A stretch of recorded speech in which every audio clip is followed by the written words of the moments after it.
Oh,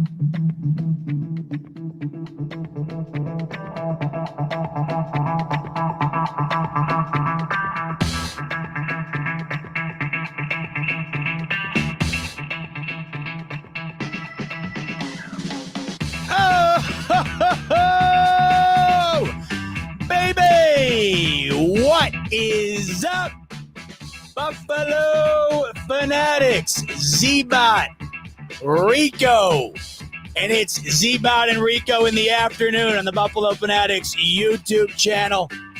Friday afternoon in the first 3 practices of Buffalo Bills training camp in 2024 are in the books. Rico, how you feeling, brother? I feel good. I feel great. You came in with some positive energy, and I like it. We feed off of it. The Bills are playing ball right now. Day 3 of camp in the books, but we haven't been able to chat with anybody and talk about day 1, talk about day 2, talk about the developments of day 3, who's cooking, who's not, all of it under this umbrella with the Rico Bot in the afternoon. Was good, everybody. If you guys are tuned in for the very first time, smash that like. If you guys have been here for a minute, been following us, show some love. Everybody in the chat, what's good? Twitter, Graham, everybody, what's good? What's happening? Bot, where do we begin? Where do we begin? Where do we begin? Like you said, positive vibes, and it's hard not to have them after what we've been hearing coming out of camp the first 3 days. Now, let us start right off the bat. Because I remember not all that long ago, I think it was this time last year, where we got clips saying, hey, you know, we heard through the grapevine that Dalton Kincaid could be the next Rob Gronkowski. And then Pierre clipped it, put it out. And then, of course, everybody goes, oh, it's the preseason. We're already putting this guy in camp and this and that. So we're going to preface by saying it is the first week of camp, and it could mean absolutely nothing. But when we're talking about this Buffalo Bills team in its current state, this is a team that is vastly different than the teams before it under Josh Allen and Sean McDermott, to the point where Sean McDermott has been questioned about it early on here in his media appearances, talking about, I think he equated this team to silverware, and that you kind of know what you have in your drawer, but you don't necessarily know what to do with it. You don't necessarily know exactly what is in there, but you know it's there and you can rely on it. This is a brand new team in a lot of areas. So going into camp, as we talked about last week, there's plenty of room for skepticism and plenty of room to sit back and say, hey, let's let this play out. And then we'll find out what's going to be built on, what's going to be the positives going into the season that we're going to be looking forward to that could really propel this next chapter into one that's going to be a hell of a read. And these first 3 days, Rico, it just felt like it was positive note after positive note after positive note. So I'll leave it up to you right now. Where do you want to start? Because I've been grinning from ear to ear following Sal Capaccio and all the boys on the ground out there, getting the info and looking at it being like, man, something's got to give here, because it's all sounding pretty damn good to me. Where do you want to begin here? First 3 practices into camp. Ooh, where do we want to begin? I mean, you kind of touched on Kincaid. Let's kind of keep on that train of the Kincaid and the Josh connection. It seems to have, it's not dissipated. It seems to be mounting. It seems to be getting hotter.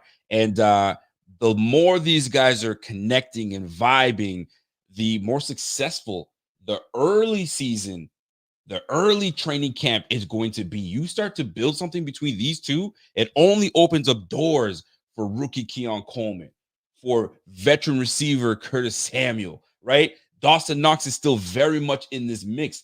And the biggest thing for me is offensive coordinator Brady having full control to do everything. I'm not coming in halfway through the season. I've got all offseason. And guess what? I'm picking my guys. Curtis Samuel. I have something with Curtis Samuel from way back. And I'm hearing fantastic things. But Kincaid having a full offseason with his boy again, and just them connecting in practice, I'm loving it. Josh Allen has a lot to prove. We've been talking about it all offseason, right? Gabe Davis, new destination. Stephon Diggs, new destination. What are these young core Bills going to bring? How is Josh Allen going to respond? That's the biggest thing. So how you respond is whooping some tail with your tight end. And a tight end that could be all pro, a tight end that could be a pro bowler. I mean, he had over 600 yards last year as a rook. So wait till these guys start to really connect and get going. I'm looking forward to it. Another thing that we're going to talk on is injuries, right? Milano being back. We're going to touch on a little bit on Milano, how this Did you see the video, by the way, of Bernard and Milano walking into the tunnel together? It was from the side, and dude, it was just, I didn't see it. I'll pull it up. It gave me chills. I mean, just seeing those two back together, healthy, walking out on the field, and it was just those two. And it gave me that vibe. I'm like, it's like Omar and The Wire ×2, where it's like, oh boy, here they come. Watch out. Here they come. So that's a great point, because out of everything, health, of course, last year was probably the biggest concern. Yep. Right now, as it stands in camp, I mean, this is about as fully healthy of a roster as these Bills have had in quite some time. 3 days straight, 91 guys in camp, and we're getting full participation. This is how you want to start training camp. I was a little worried when we went into mini camp. I mean, there's some guys that were missing and not playing and not getting involved. Training camp, you got all 91 guys in camp. I love every bit of it. Let's keep it up. Let's get this momentum going, because a lot is riding on this season. A lot is you got to stay afoot. You got to stay on top of things. And if we continue to connect, we continue to build this chemistry, build a chemistry with Josh and his weapons, and this defense comes together under Babbage and whoever's going to be calling the plays, this could be a very successful season. But everyone's watching. All eyes on Buffalo. I have a feeling some people are waiting for Buffalo to falter. Some people are waiting for Bills to fall flat on their face because Diggs is gone, because Mitch Morse is no longer your center. Listen, as long as you have 17, all things are open, all things are possible. I don't want to hear anything about, we're gonna listen.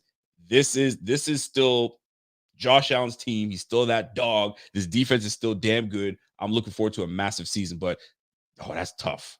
Look at these dogs. Look at those dogs. Bernard and Milano walking out onto the field together in tandem, just those two. And courtesy of Matt Beauvais, by the way. Perfect angle. I mean, it looks like they're getting ready to go into war. And of course, look at Milano's biceps. I mean, just these boys are ready. We know what it looked like. I sound like a broken record at this point, talking about the 3-game stretch, I believe it was, early in the year last year, where these two were together and you saw a shade of what could be if they stay healthy. And here they are walking out onto the field. A beautiful sight. And I think just Rico in general, watching them walk back out on the field, it really just gives you the sign that football is here, baby, and these Bills are getting back ready to go. So you mentioned a little bit earlier about Dalton Kincaid and then Joe Brady. Let's start there, because Joe Brady had some really interesting comments about Kincaid and the wide receiver room in general. We've been talking about this ad nauseum this offseason because, of course, it's the main topic in Buffalo. What's the situation surrounding this wide receiver room? You talk to anybody that isn't a Bills fan, they'll tell you the reason they have the Bills finishing third in the division, the reason they have them on the outside looking into the Super Bowl bubble, is because they have a extremely weak wide receiver room. Now, I've, of course, been on record saying that on paper, I don't know if it gets much weaker than this wide receiver room, but on paper, you also have Josh Allen. And we know that Josh Allen has elevated every single receiver that has ever been running a route for him. And these are guys currently on this roster. You have young guys in Kincaid and Coleman who have to prove themselves. You also have veterans in of course, Curtis Samuel, Chase Claypool trying to find a way out there, and Hollins and Mack. Of course, yes. We're talking about guys that are looking to elevate their career, whether they're already in the middle of it or right in the beginning of it. Nobody better to do that with than Josh Allen. But we've been talking about how we're going to supplement the loss of Gabe Davis and Stephon Diggs. And we have been on that train of saying we think it's going to be a lot more by committee than it's going to be one guy taking over, whether that's Kincaid or Coleman. Sure, there's going to be guys that have higher numbers than others, but it really feels like this could be a committee effort that winds up kind of filling in the slack for Diggs and Davis. So to that point, Rico, Joe Brady discussed this, and he pretty much said exactly that, to the point in which it got me excited because he understands that he's got Josh Allen and he's going to be able to elevate all these guys. There's no sense in focusing in on one X when everybody can be individual X's on any given play. So here's what Joe Brady said. Okay. Joe Brady goes, we don't have positions on his wide receivers. The way we taught the offense We just taught everything conceptually. These are 3-man concepts. These are 2-man concepts. These are full field progressions and so on. He goes, so if I ask a guy, hey, what do you have to do on this play? They should be asking me, well, what's the formation? What position am I playing on this play? Not like, hey, I'm the X, so I have this.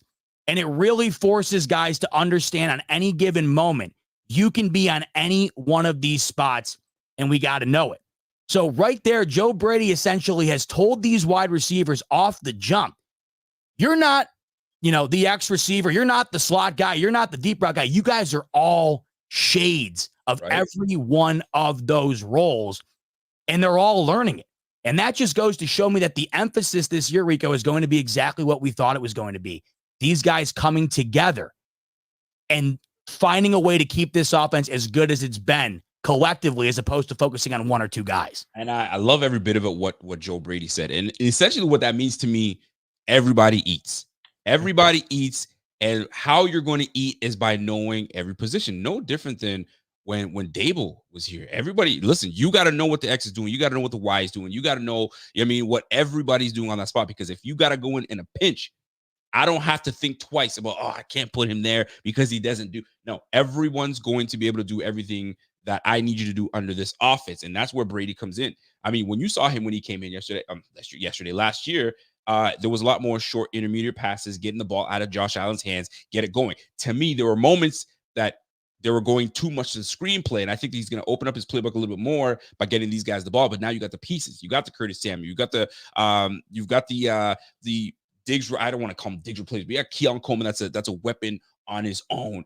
So you've got some route running guys on this squad, and don't forget you got Kincaid that's in the mix. So everybody eats. You got to know where you're supposed to be, what position you are. And like you said, you got to ask me what formation it is. Okay, so that means you're paying attention. So let's roll. So I'm liking what Joe Brady's done so far. I like what I'm seeing and hearing. Now, once these pads come on, it's a different ballgame. We all know this. Everybody's getting excited for, I got chat. I wouldn't say chastised, but I got somebody was on there. It's like, yo, you better have that same energy. You know what I'm saying? When we're seeing Pat Mahomes airing it out to Worthy. Listen, man. We did. We brought it up last week. We said how amazing it was. I mean, come on. I mean, we give credit where it's due. They got no pads on, and it looks good. And guess what? Josh is gonna have his. We're gonna big him up. It's gonna be fantastic. I mean, cue that thing up. Speaking of looking good, this looks pretty damn good to me, brother. I'll take here. There's the JA17 to number 0 connection. Now watch closely. I don't know if you can see it on because it's kind of small here, but. That NFL exec said Josh Allen kind of stares down his throws a little bit too much. Watch. Josh Allen staring at the left side of the field the entire time here, the entire time. Nope. Right back to the right side of the field, instantly on a dime, probably 35 yards on the money, Keon Coleman. And folks, that right there is what we can look forward to in Buffalo for the foreseeable future. And maybe that's just a shade of what Coleman's got that all the other guys are going to bring too. What Brady said to me, Rico, very encouraging because I think he knows exactly what he's gotten in order to get the most out of it. No. That's the approach it's got to be. Nobody's going to be one particular thing. Everybody's going to do their role when their role is designated to them, and that's how we're going to win. And that's the thing, right? And I kind of like how McDermott was like, you know what? It's like a drawer full of utensils, and you just never know. How many? I'll speak for myself. I got utensils in my drawer that. I bought it knowing that I'm going to use it at one point. I don't know when, but when I need it, it's going to be in the drawer. Everybody's got that one utensil or two or three or whatever the case is. So what I love about this is although we have a bevy of weapons on the squad, there's going to be your main players. Your main player is going to be Kincaid. Your main player is going to be James Cook coming out of the backfield. And obviously they're going to work in Keon Coleman. What I love that I'm hearing is that Keon ain't taking reps from Mitch Trubisky. All his reps are coming from Josh Allen. What that's telling me is there's no, I'm going to babysit these rookies until they get it right. No. They're making Keon Coleman a focal point. They're going to make him a focal point in this offense with Josh. And I'm liking that. I'm hearing that it's only Josh and Josh only. And build the chemistry. Let's keep it up. You want to build that connection. So once season 1 comes, and week 1 comes, they're in lockstep. And that's what you want to hear. But we'll get more into the developments of these players and what we've been seeing in camp and hearing in camp. But we do have to talk about some injuries, and we've got people that are on point under the Buffalo Fanatics tree. And let me introduce, guys, people that you already know. The Thigh Doc, he's been oh yeah, bust that out there. Thigh Doc's about to bust in and let us know what's good and what's happening with who should we who do we pay attention to? Who's getting the reps? Who should we be watching? What's going on? Matt Milano seems to be the one that stands out. So without further ado, let me bring in our guy, the Thigh Doc. A rare Thigh Doc appearance with him not in the car. Working on a Friday is Thigh Doc. Give it up for the king. Look at him. There he is. What's up, fellas? What's up, bud? How's morale? I'm doing good. How's the audio? You can hear me clear? We got you good. Better than when you're on the Palisades, that's for sure. Yeah, it's the worst. Yeah. Can't do that again. Can't do it again. Listen, talk to us, man. So listen, I saw that back and forth you had with Mr. Brasky. I think it's Brasky. Yeah. And we were talking about Milano. All right. Everybody knows Milano's coming back from a pretty gruesome knee injury. He's working his way back. He's got that long compression sleeve on his left leg, I believe.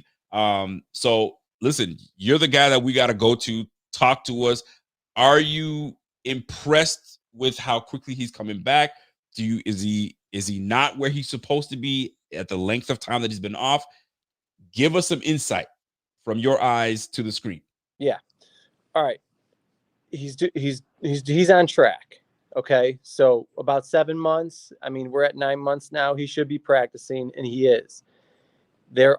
For the most part, he looks pretty good. You don't notice much.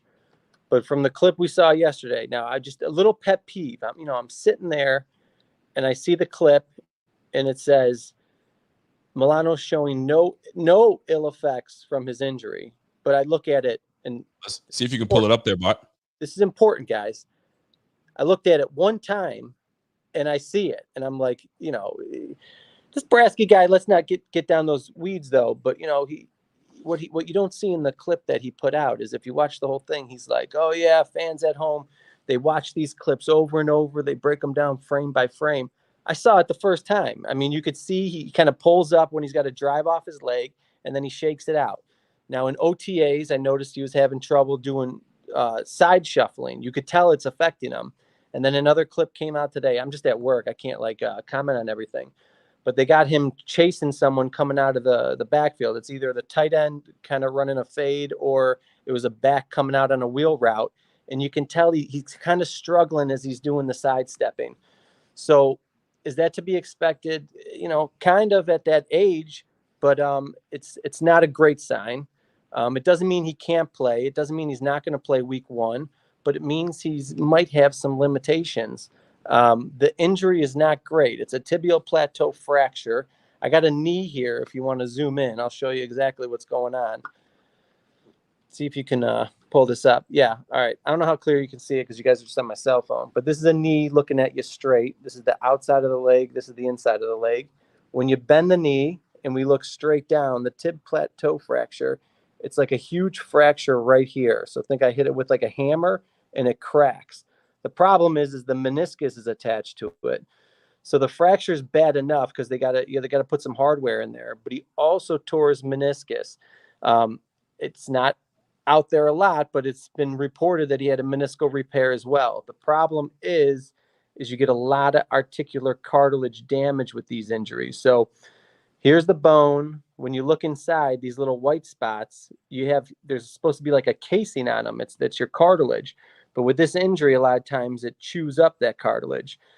So when your knee gets into certain angles and it puts pressure on the spot that the cartilage is either damaged or wearing out now, you're going to have some pain. So the question is, can he be a productive player if he has some of those side effects? And what we saw in the video is it looks like in certain joint angles, it's giving him trouble.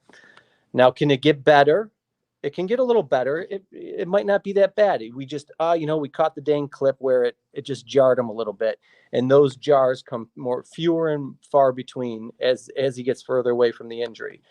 But the catch-22 is It might not. It might get worse as time comes. The knee kind of chews up more and degenerates. That's actually kind of what usually happens. So the fear is he's got cartilage damage from the tib plateau fracture. This might be something that kind of wears out.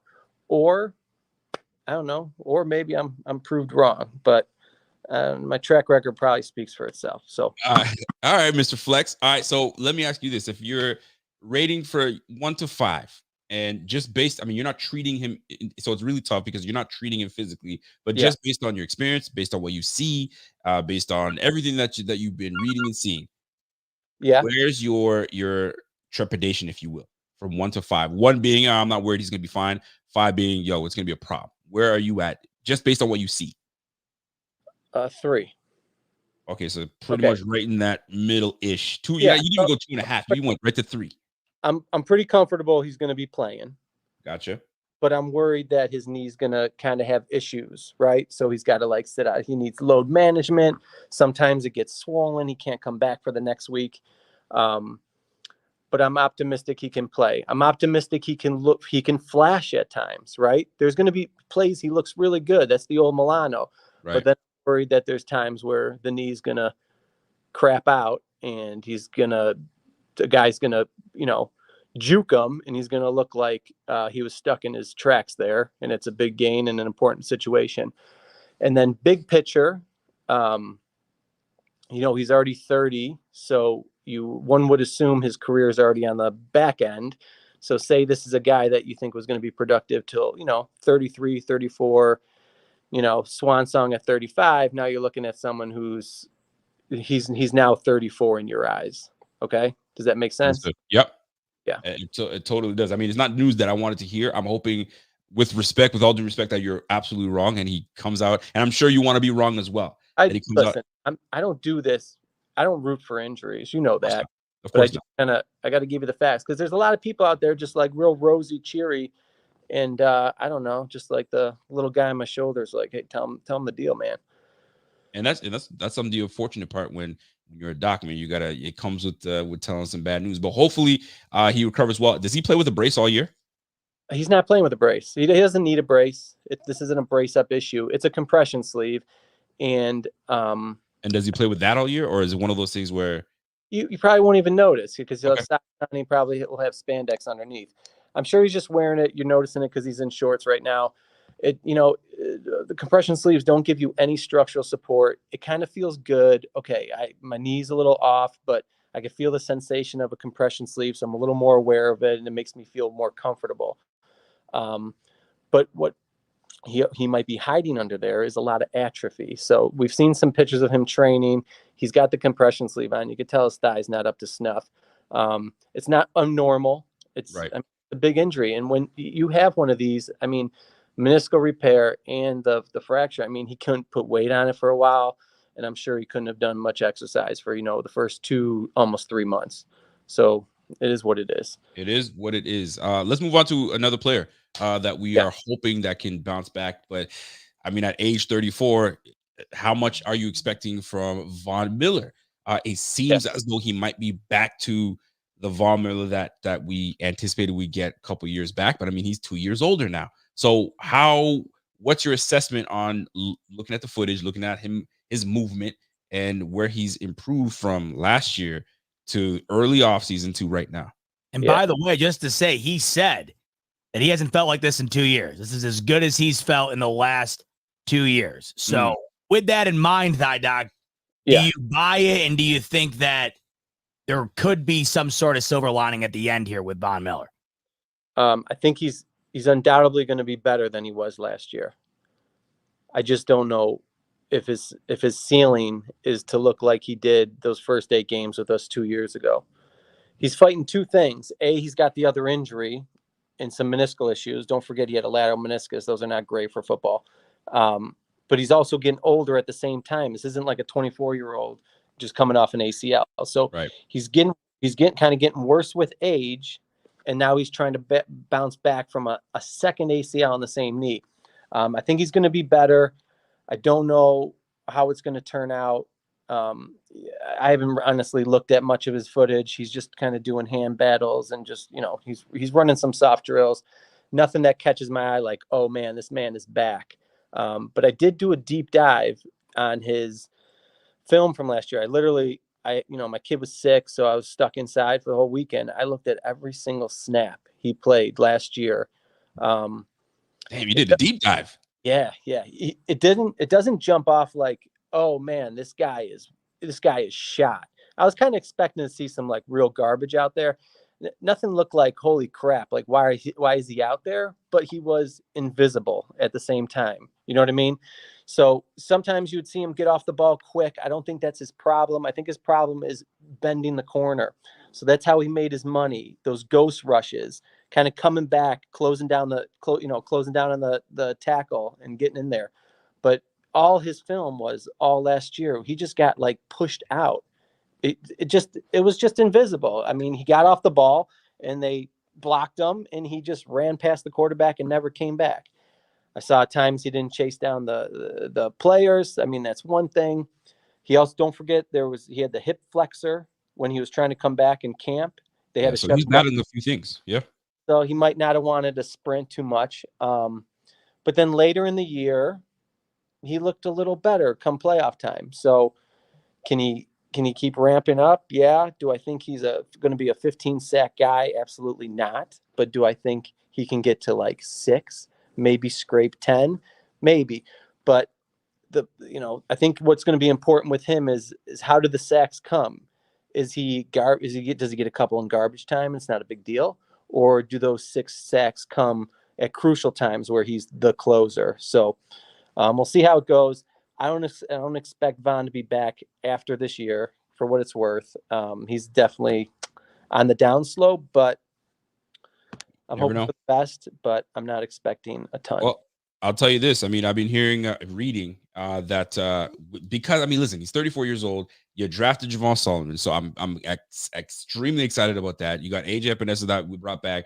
Greg Rousseau is going to be a big integral part, and Dwayne Smoot is getting a lot of love as the 4th DE in the rotation. So we may not need a whole lot of Von Miller to really depend on Von Miller. He's going to get he'll get his routes, he'll get his reps in, but we're not solely dependent on him to get after the quarterback. So I'm hearing good things. So I mean, I like the depth that we have at the end position. And if he doesn't come back as the old Von, cool. Knowledge is what he's going to be giving these guys on the squad, and he'll be getting his reps in. And listen, he's going to try to, it's a pride thing at the end of the day. You want to succeed. You're going to want to do something. So if he gets us 7, 8, like I was asking for the early offseason, 8, 9 sacks, bro, that's a win. That's a win. So hopefully we get that down. Any last Bot? I don't know if you wanted to hit on any injuries that you just one last thing. Speaking of somebody that we're going to have to rely on heavily, Josh Allen. I feel like it's nothing but a couple of days where it gets the ankle taped up, and it seems like that's the same ankle where there kind of always seems to be an eye kept on it, but nothing comes of it. What are your thoughts there on what that seems to be? It just always seems like it's kind of there, but being Josh Allen, you never really know anything of it, but did get it taped up the last couple of days. Yeah, so if there's two big Josh Allen ankle things that have come up in his career, he had the midfoot sprain / high ankle sprain in that Tampa Bay game 2 years ago. And then he also, if you remember the DeMar Hamlin game, he got rolled up on a little awkwardly by Hendrickson. Remember when he did that gator roll into the front of his ankle? Mm-hmm. I don't know. I'm not going to lie. I don't know if it's the same ankle, and I don't know if that's what ankle's bothering him right now currently. But definitely any type of midfoot high ankle sprains, they do carry more concern. Does it mean that he has a cartilage issue and it's wearing out? No, but he might have some like flaky, like ligament stuff that kind of bothers him time to time, or this is a complete different thing that happened this offseason. They just had to tape it up. It's not a big deal. We'll never hear from it again. I don't know. Before we let you bounce out, Doc, what are your overall impressions of the first couple of days here? It seems like a lot of positive. You came in and shit on it a little bit, but that's your job. It's fine. What are some positives? Give us what you've liked so far. Sounds like the offense is off to a good start, which is fantastic. Like, years past, we hear the offense struggles in the beginning. Sounds like they're off to a hot start. I don't know if that's the Joe Brady effect or the team's just gelling because they had a lot of contact in the offseason. They were training. They keep saying that. But the catch-22 is, why are they looking good? Do the safeties suck now? So we'll see. We I will wasn't see. planning on thinking about that until the text went out. But that's all right. That's all right. I mean, they had Hamlin running with the ones on the first day. I don't know if they were shredding it up. But did you guys see Kim Bagula out there? Yeah, how about that? I mean, all positive. That's what's crazy. Everything's just green. That's exactly actually what I wanted to share. So Kim Pakula was came onto the field today. Was it today? Was it yesterday? It was Was it today? Yeah, and it was encouraging. I mean, I don't know what her condition is or was, or if she's in recovery. I'm not sure what it is, but it's encouraging to see Kim on the field with everybody, and hopefully she recovers fully and she's back on track. But it seems that might be a long recovery, but it was really encouraging to see Kim on the field today, and it looked like the players were it was like a breath of fresh air to see her. So big shout out to Kim, and hopefully things are progressing well for Kim, and she has a productive long life. You want that. You want to be able to enjoy your children, your husband, your team, your success, all those things. And it was really good to see her today. So big shout out to Kim Pagula, and we go from there, man. So Mr. Thigh Dog himself, we appreciate you. You're the man.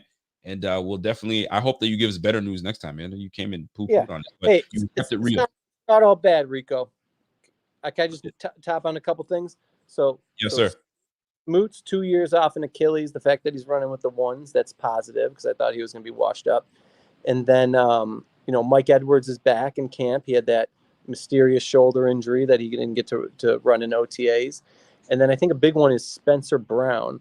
So he had the shoulder surgery right after the season. His shoulder dislocated in the car after the Chiefs game. And the fact that he's back this quick, that's 6 months, that means he killed his rehab. So that's nines there. So there's some positive, guys. There's some positive. I like how we ended up positive. We'll take that. Yeah. Love it. Take that.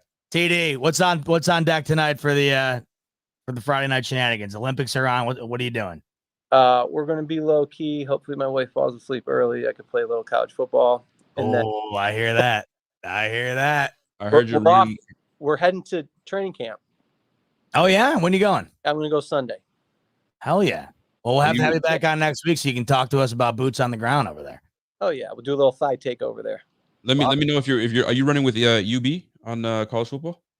I am. I'm on season 6. Won our first national championship. Season 6. Holy hell! You guys are rolling through these things, man. The game came out. I don't play the games. I just do the recruiting. You're just yeah. The recruiting's so fun. It's like back in the day when I played Clash of Clans. Like, you're not really doing anything, but you're just pushing a bunch of stuff and you get addicted to it. It's like doing a puzzle. Yeah, exactly. You use those recruiting hours. I don't know. I got 3 5-star recruits coming in. Got the number one fresh off the national championship. Landed 3 5-stars at UB. Wow. Well, we're in the Big Ten now. Who the hell is it? Who the hell isn't Thigh Dog at this point? Yeah. Jeez, it's like the Big 25 at this point. Yeah. All right, hey, thanks for stopping by. Enjoy training camp. We'll talk to you next week. All right, take care. See you, brother. So, big shout out to my man, TD. Always. Thigh Doc, always coming through and educating us, man. Sometimes it's not the news we want to hear, but it's always good to be informed. That's why I bang on him, because you got to bang on him a little bit. But at the end of the day, like he said, he wants to come in here and do nothing but praise things if it warrants it. But that's why we have Thigh Doc, so that we can be informed and know. Because us fools come on here and show the video of Bernard and Milana walking down the hallway 20 times. Right. We're jazzed up, and Thigh Doc say, hey, you might want to just put a little bit of pressure on the brakes before we go full into it. But that's the beauty of this part of the year, and it's why you have to enjoy it for the next 40 days. It's all hope. That's what keeps us going. Why are we Bills fans in the first place, folks? If you didn't have hope, you wouldn't be watching us right now. And right now, I got hope that those two are going to be out on the field. That's what I'm looking forward to. Love it. Now speaking of those two, the safety position, man. Yeah, it's 2 guys back there, but there's been a bit of a rotation. And first day of camp, you had DeMar Hamlin getting the start, getting the vibe. So it kind of kind of threw some things for a loop, saying, hold on now, is he in play to not only potentially be the starter, or is he in play to make this squad and make this team? I mean, I think we both see him as safety 4 in this, but you never know what can transpire. But it seems that they're rotating the safety position, and Taylor Rapp seems to have this down lock. And now you've got the rookie and Cole Bishop that got some play today, that got the start, and yesterday it was Edwards. So how do you this safety room, is it something that concerns you when you see these guys rotating? Do you want to have your 2 set guys, or competition always is great, let these guys rotate, let's see who's the better man next to Rapp? How do you feel about that position battle going out the safety position? Well, of course, right now, you that's what you want. I don't care if you are locked in to be a starter or you're locked in to be on the left end of the bench. I want you rotating in as much as possible, because these are the opportunities you get before the season starts to see the potential that some guys could have. And that's why it's great to see DeMar Hamlin still out there and, making plays and giving himself an opportunity to potentially be involved. I mean, we forget that, DeMar Hamlin really was contributing to this team before his situation. Was he Jordan Poyer, Micah Hyde? No, but he was out there contributing before his major injury there. So we don't know what the potential there could be. The Cole Bishop thing, that should have all of us extremely excited. What we have to realize here with the safety position is that there is no replacing Jordan Poyer and Mike Hyde. They brought, those are the. Out there. It was good. Was that you or man? Out there. I think we had a good day. I don't know. I bet. Starting. Am I playing something? Maybe you did. Everybody who watches me knows it's a weekly tradition. Some bullshit will play in the background on rotation, like every week. But You're excited. You're not replacing Jordan Poyer and Micah Hyde. I mean, it goes without saying. It's non-debatable. One of the greatest tandems in the league, and like that, it's gone. Yep. And now you have a situation where it is necessary to rotate guys in to see who's even going to be the next starter next to Taylor Rapp, like you mentioned. So it's never going to be satisfactory until all of a sudden somebody proves themselves to be a Jordan Poyer or a Micah Hyde. And hey, I think we're going to be sitting around for a while until we get that hand delivered to us. So what the situation is right now, Rico, is, it is what it is. And that is you lose 2 absolute all-timers at the position, and you have to find a way to replace them. But you have to be optimistic, one, in the fact that Taylor Rapp, who had an interception today, picked Josh Allen off for the first interception he had of training camp. You have to be optimistic about him and what we've seen from him. So that in itself, you have one of the areas locked down. But then when you get into talking about the second guy, I don't know how you couldn't be excited about Cole Bishop. When he was drafted, it felt like everybody came out and said, man, that was a sneaky good draft pick, right? And today he goes out and gets some time to shine, and it looks like he damn well made the most of it. So it's going to be a lot of sit back, wait and see with the safety position, but there's potential and young potential, which is certainly something to be optimistic about. Who do you, if you were to peg your starter, your tandem, it's very early, but not quite, not that early. Are you rolling with the rookie next to Rapp, or do you go with the reliable vet that's got 2 Super Bowls under his belt in Edwards? I got to include DeMar Hamlin because DeMar Hamlin got a start in there, but to me, I'm looking at Cole Bishop or I'm looking at Edwards. So are you leaning towards one, or you just say, you know what, let them battle it out and we'll see how it plays out? Or do you have a tandem that you're like, that might be the 2 starting by week 1? I mean, I feel like even if Bishop came out and was looking like the greatest to ever do it, it would still be Edwards, simply because that seems to be the creed of Sean McDermott. That's just what he does. I mean, if you want to play as a rookie on a Sean McDermott-led team, I mean, you got to be either an absolute 100% necessity or an absolute all-timer, especially on the defensive side of things where he's running shit. So I think it's going to be Edwards, almost undeniably, at least to begin. But you better believe I want to see Bishop going out in rotation at times when it's available. Absolutely. Seeing what he's got, because this is the year where we're going to start figuring out who these cornerstone guys are going to be moving forward. Now, they're all not going to be cornerstones, but you have the opportunity this year to figure out what this next wave of the Bills are going to look like. And I certainly would love to see what the rookies got at some point And hopefully that develops into something that we can rely on moving forward. I love how you said cornerstone and keyword corner. So let's move to the corner room. And it seems as though what Mr. I guess Kyer Elam has been doing all off season has transitioned into training camp, and he's getting time with the ones. So when I hear that, I'm encouraged because hey, let's not get it twisted. Let's not forget he was drafted in the first round. Not only was he drafted in the first round, they traded up for Kyer Elam. So these are things we're supposed to hear. Now, listen, all's well because right now we're in the present, we're in the now. So what have you done for me lately? And right now he's trending well, but you got yourself Rasul Douglas on one side, you got Christian Bedford on the other, and you're looking at two solid corners. Can you see Kyer Elam sneaking in and taking a position for one of these guys, or is it just we're putting you as that third? Listen, if one of these guys go down, we're not worried about you. You can jump right in, like a Dane Jackson type player, or is he really competing to get a spot? How do you feel about that spot? He better be competing to get a spot. I mean, that's what we've been banging the table on all offseason here. It's now or never, Kyer Elam. I mean, it is now or never. Because, that is a hot take. Channing, you wow, bro. That's hot. But hey, whoever's out there starting, you better believe it's for good reason. So We'll see. I mean, but I love throwing stuff at the wall right now. That's what it's all about. We only have so much longer to do it. We've been doing it for months. We only got another month left until things get set in stone, and then we can't just throw out our hot takes anymore. But with the corner position, look, Kyer Elam, it's now or never. First round draft pick. We all know by now the guy chosen right before him from the Kansas City Chiefs is an all-pro. Meanwhile, Kyer Elam, you forget at times that he was even drafted in the first round by the Buffalo Bills. It is now or never, especially with the departure of Tre'Davious White. That window is open.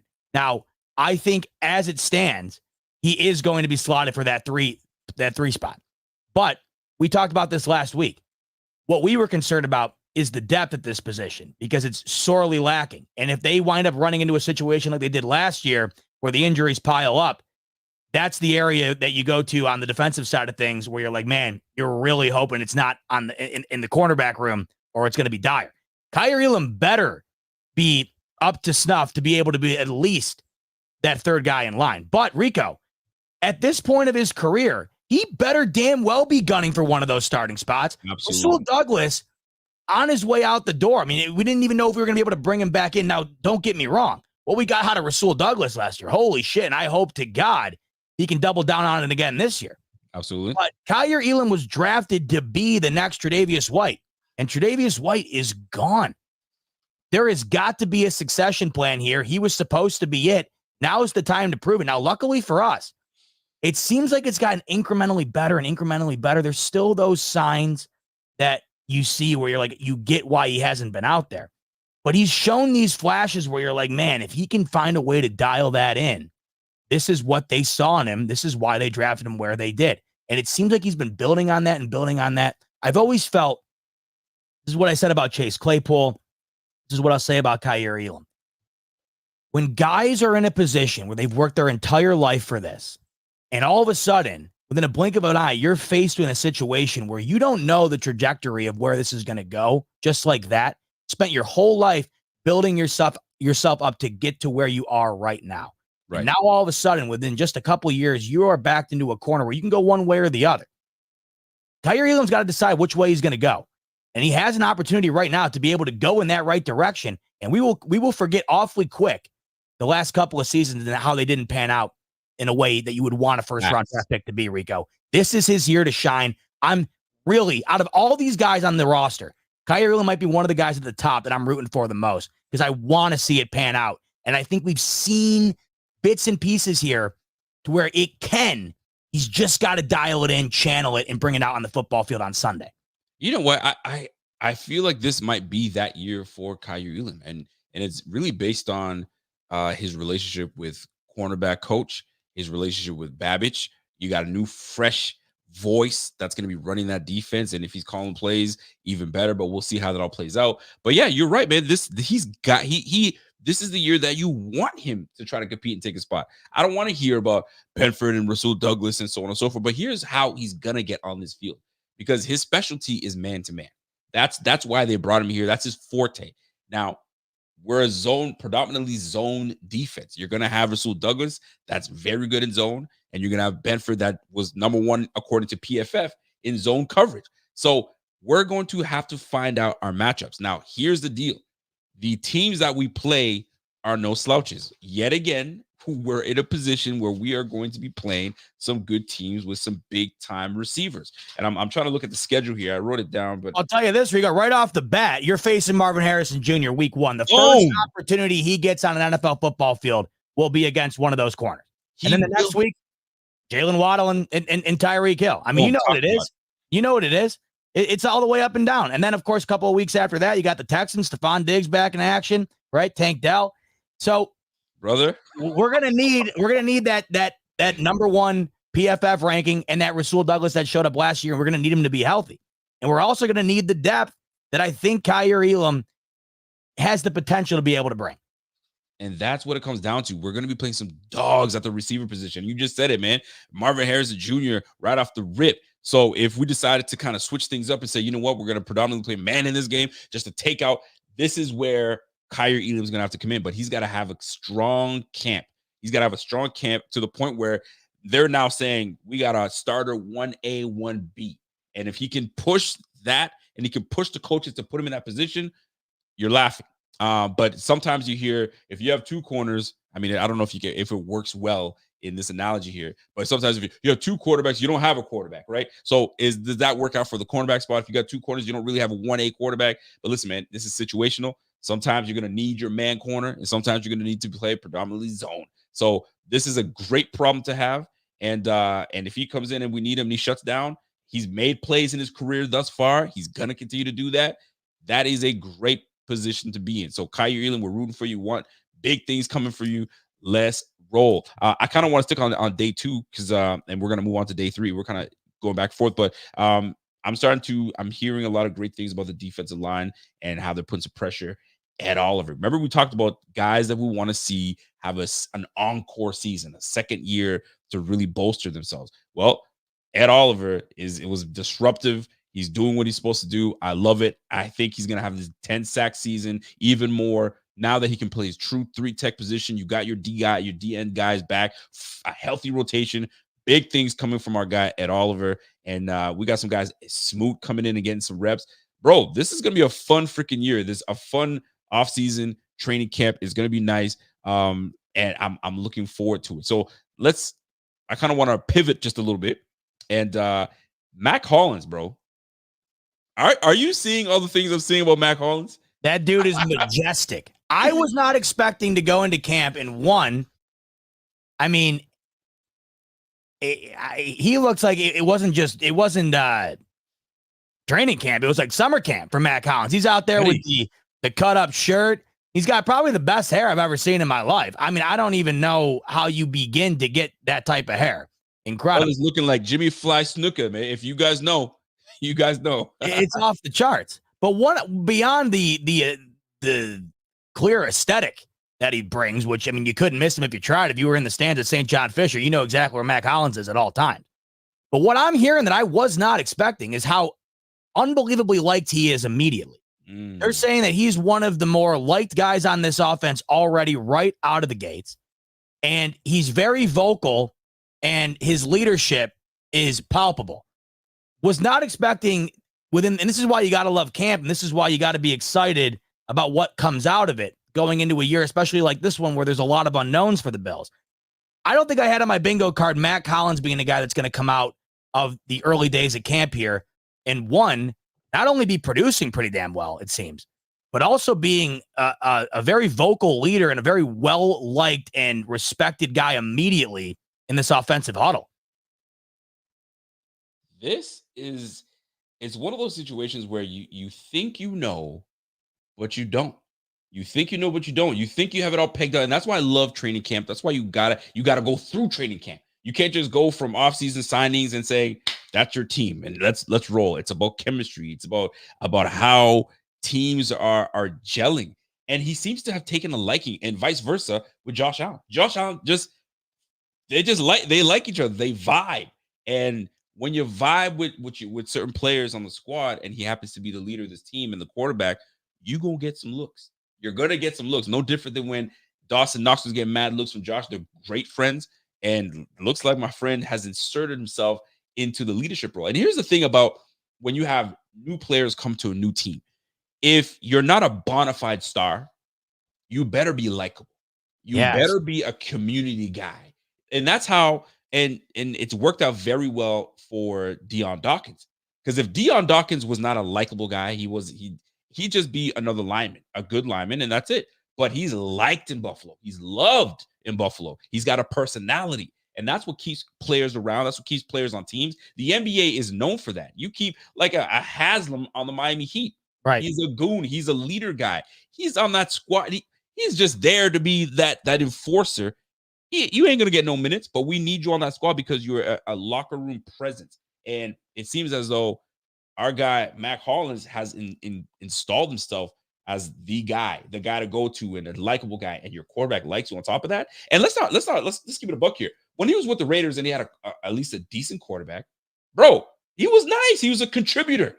He had over 600 yards, and I think like 8 touchdowns or something like that. So, I mean, don't quote me on it, but he was around that mark. So it was fantastic. Now he went to the Atlanta Falcons. I mean, shoot, you saw what was.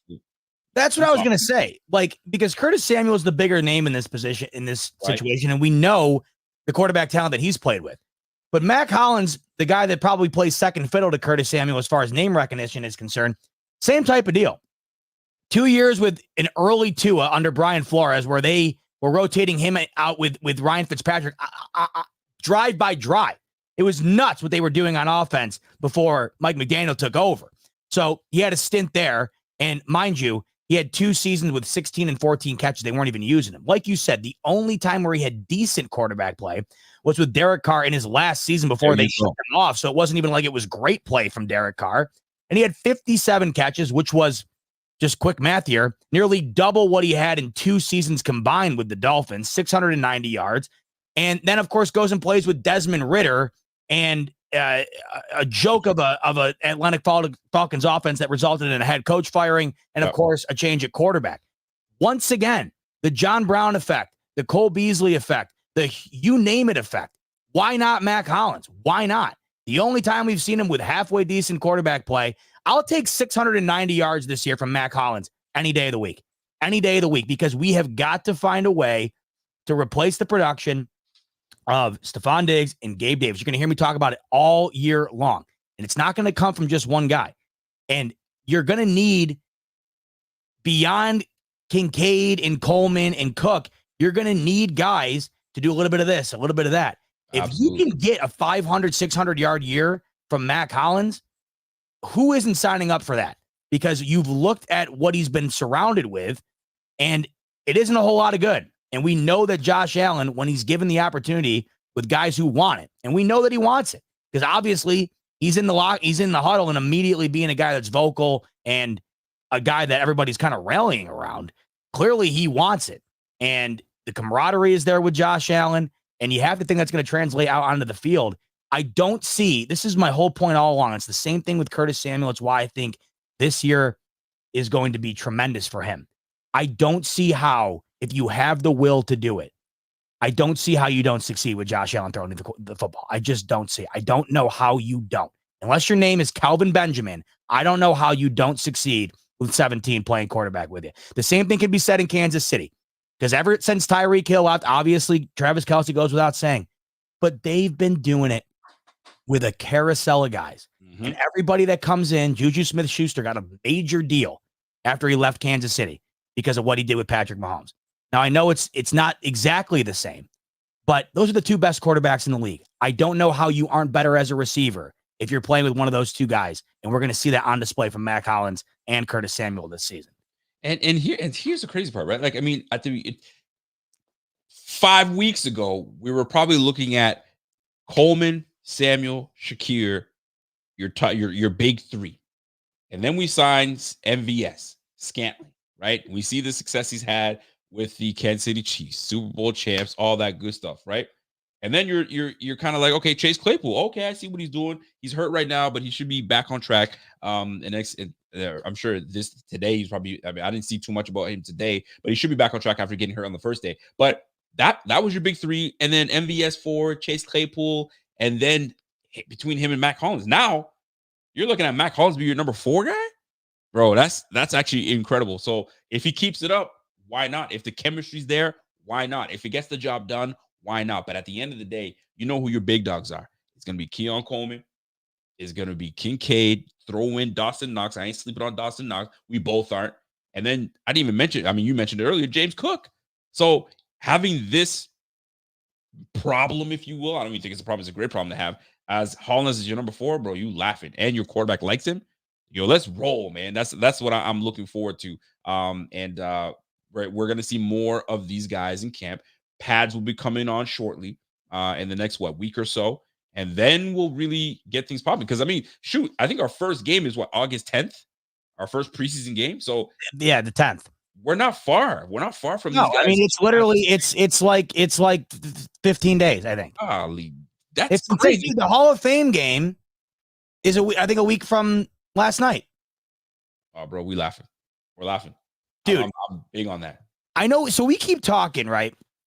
We keep talking about production by committee, and that's certainly what this is looking like it's going to be. But we keep going back to 2 names here, and this to me is what it really will come down to.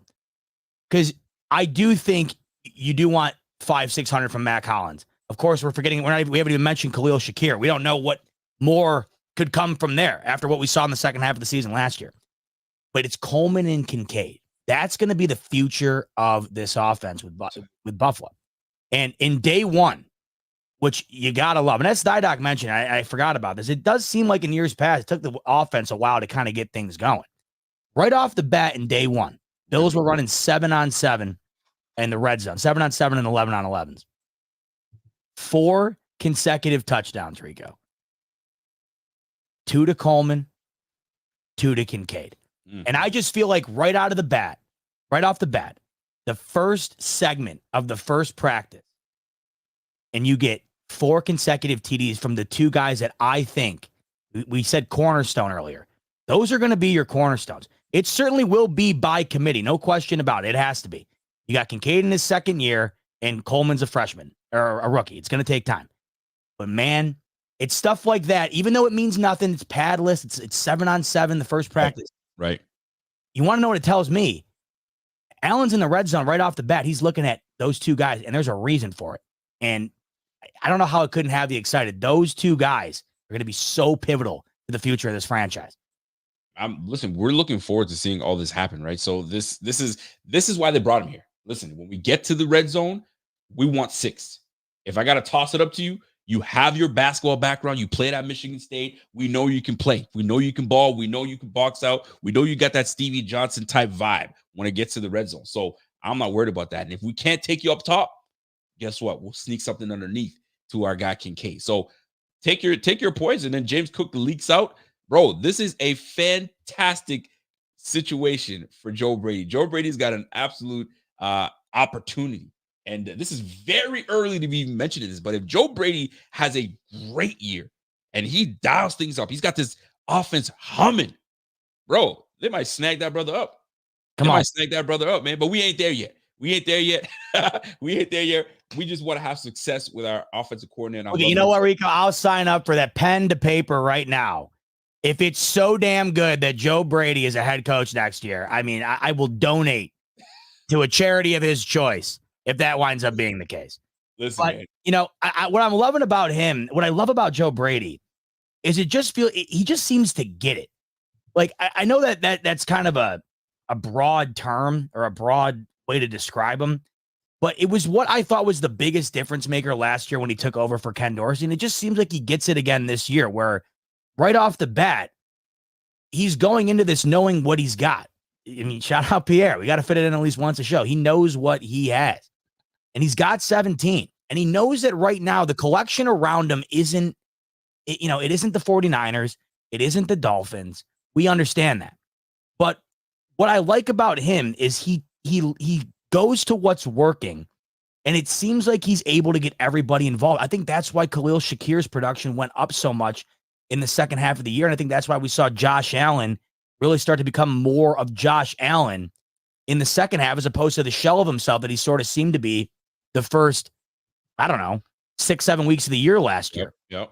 So it's beyond the X's and O's for me, for Joe Brady. I think he gets it. And I think these guys really rally around him. I'm so excited because he also mentioned that with new guys, obviously there's going to be new offense involved. And that's the one thing that I've been looking forward to the most, because what he came in and did last year worked so well.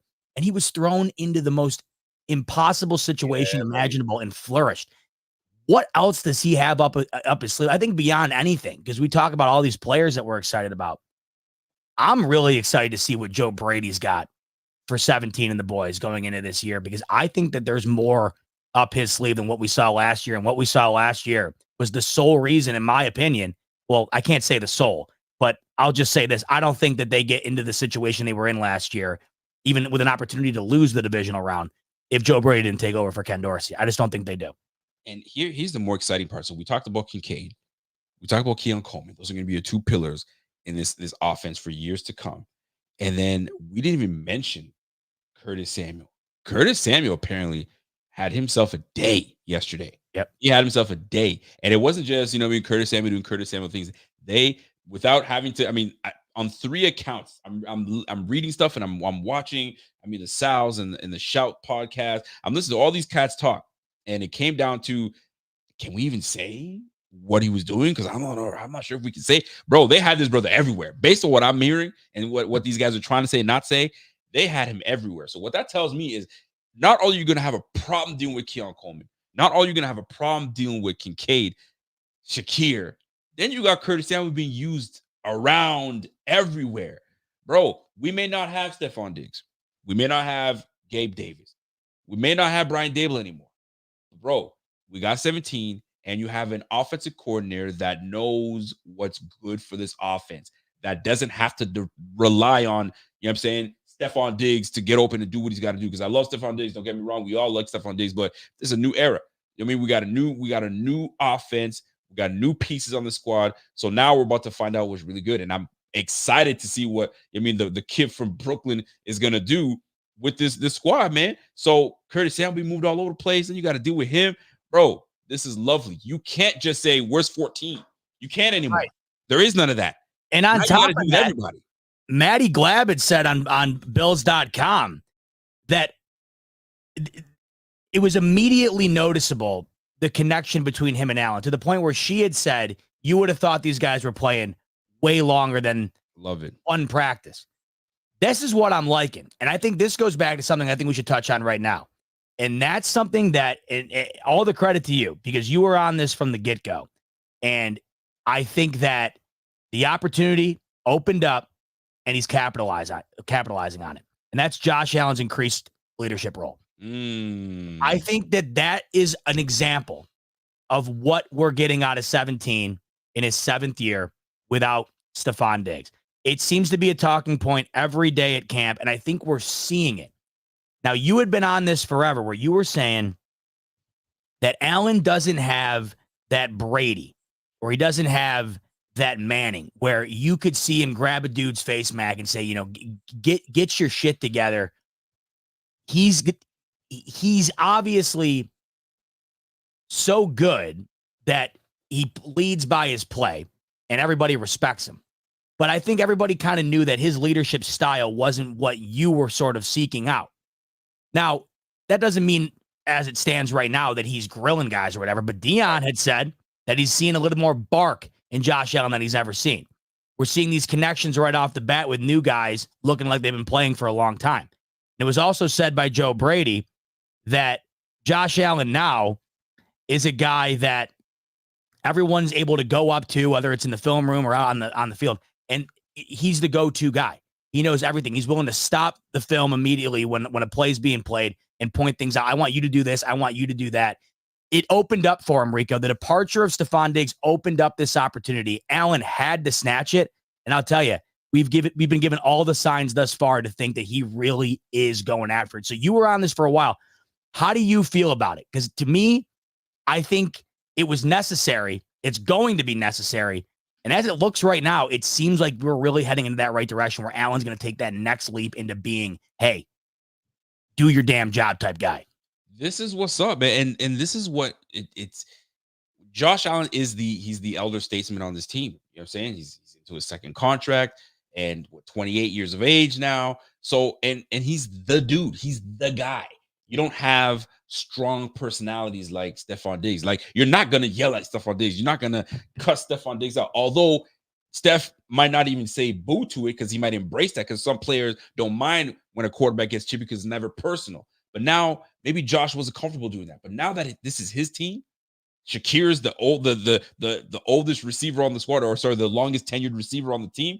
Fam, this is Josh's team, officially Josh's team. So you're gonna see him flourish. You're gonna see him mature in front of us. And there are gonna be some bad moments this year. There's gonna be some moments where you're like, okay, gut check time. Let's see what Josh got. And you're going to see there's gonna be the game where you're gonna see Josh Allen pull like a Tom Brady and really get after somebody, and all of a sudden things turn around and we're back on track. Not only is he going to be leading by his play, but he'll be leading as the vocal leader. And maybe that was the next step he needed to take in his career to get us over the hump and get us a Super Bowl at the end of the day. So I'm loving it.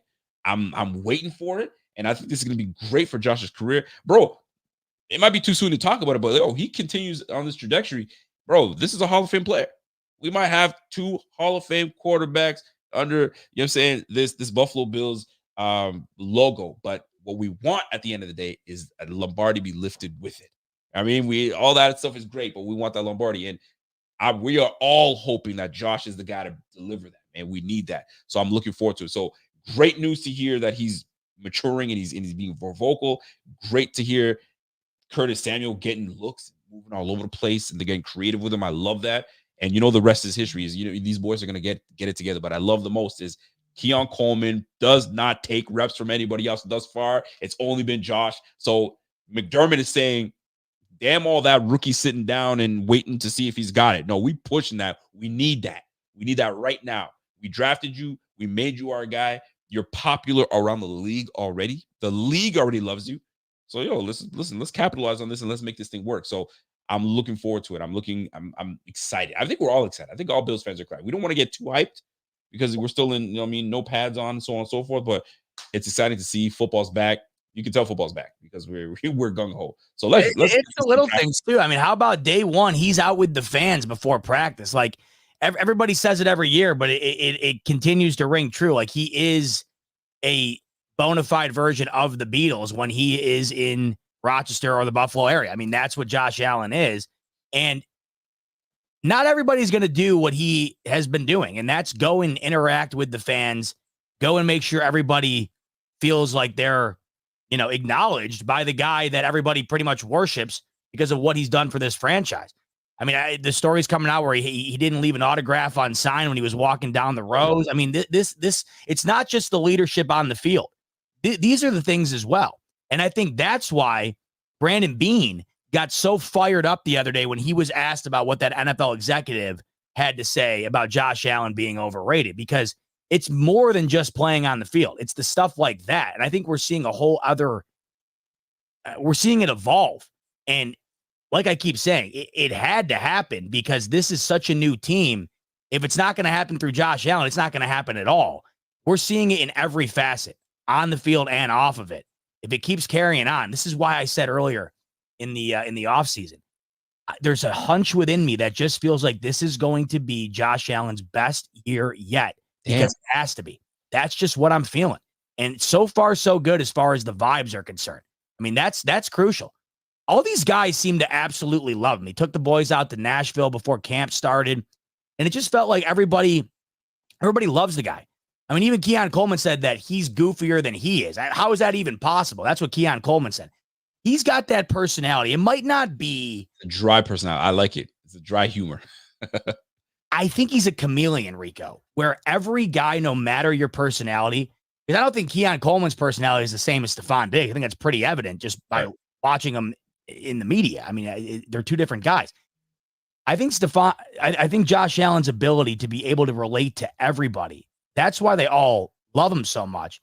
That 100% correlates to the play on the field. And Yep. Kincaid said it himself. Kincaid spent a lot of time with Josh Allen this offseason. They were going out on golf outings, this and that. That's going to show out on the field, man. And that's 100% to the credit of JA for making sure that this new team doesn't feel so new when they take the field on September 8th. I'm looking forward to every last bit of it. So bring on the Bills, bring on the success, and it's one game at a time. And Arizona's first on the list, and then we roll from there and we keep going. So it's all about stacking days, stacking consecutive days, and great play. And eventually we'll put some wins together and push like we normally push and shock a whole lot of people, because some folks have us winning 9 games, which is wild to me. You know what I'm saying? And maybe potentially missing the playoffs. I mean, listen, it'd be crazy to even hear that we missed the playoffs. No. I wanted to mention this to you in relation to this exact topic, because we talked about it a little bit last week, where we were talking about just the idea of this team completely falling off, because last year it looked like it was going that way and they did everything in their power to reverse it. And we were saying how no matter what's out there with Josh Allen, when's the last time this team got actually cooked? We were trying to ponder it, and I think we had come up with the last time they had played the Colts with, I believe at the time it was, who was it? When we played the Colts? This was forever ago, a few years ago. This is what I think, who was the quarterback? Carson Wentz might have been the quarterback. And they got destroyed. It was in Buffalo. Okay. James Taylor just absolutely destroyed him all day long. Oh, yeah. This stat popped up on my feed, Rico. Okay. If you were trying to ponder the last time this team got ran over. Rico, 40 straight regular season games without a loss by more than 6 points. Longest in NFL history. Damn. So I just got chills saying that, because when you think about, I always love to go back to thinking about the little kid in me.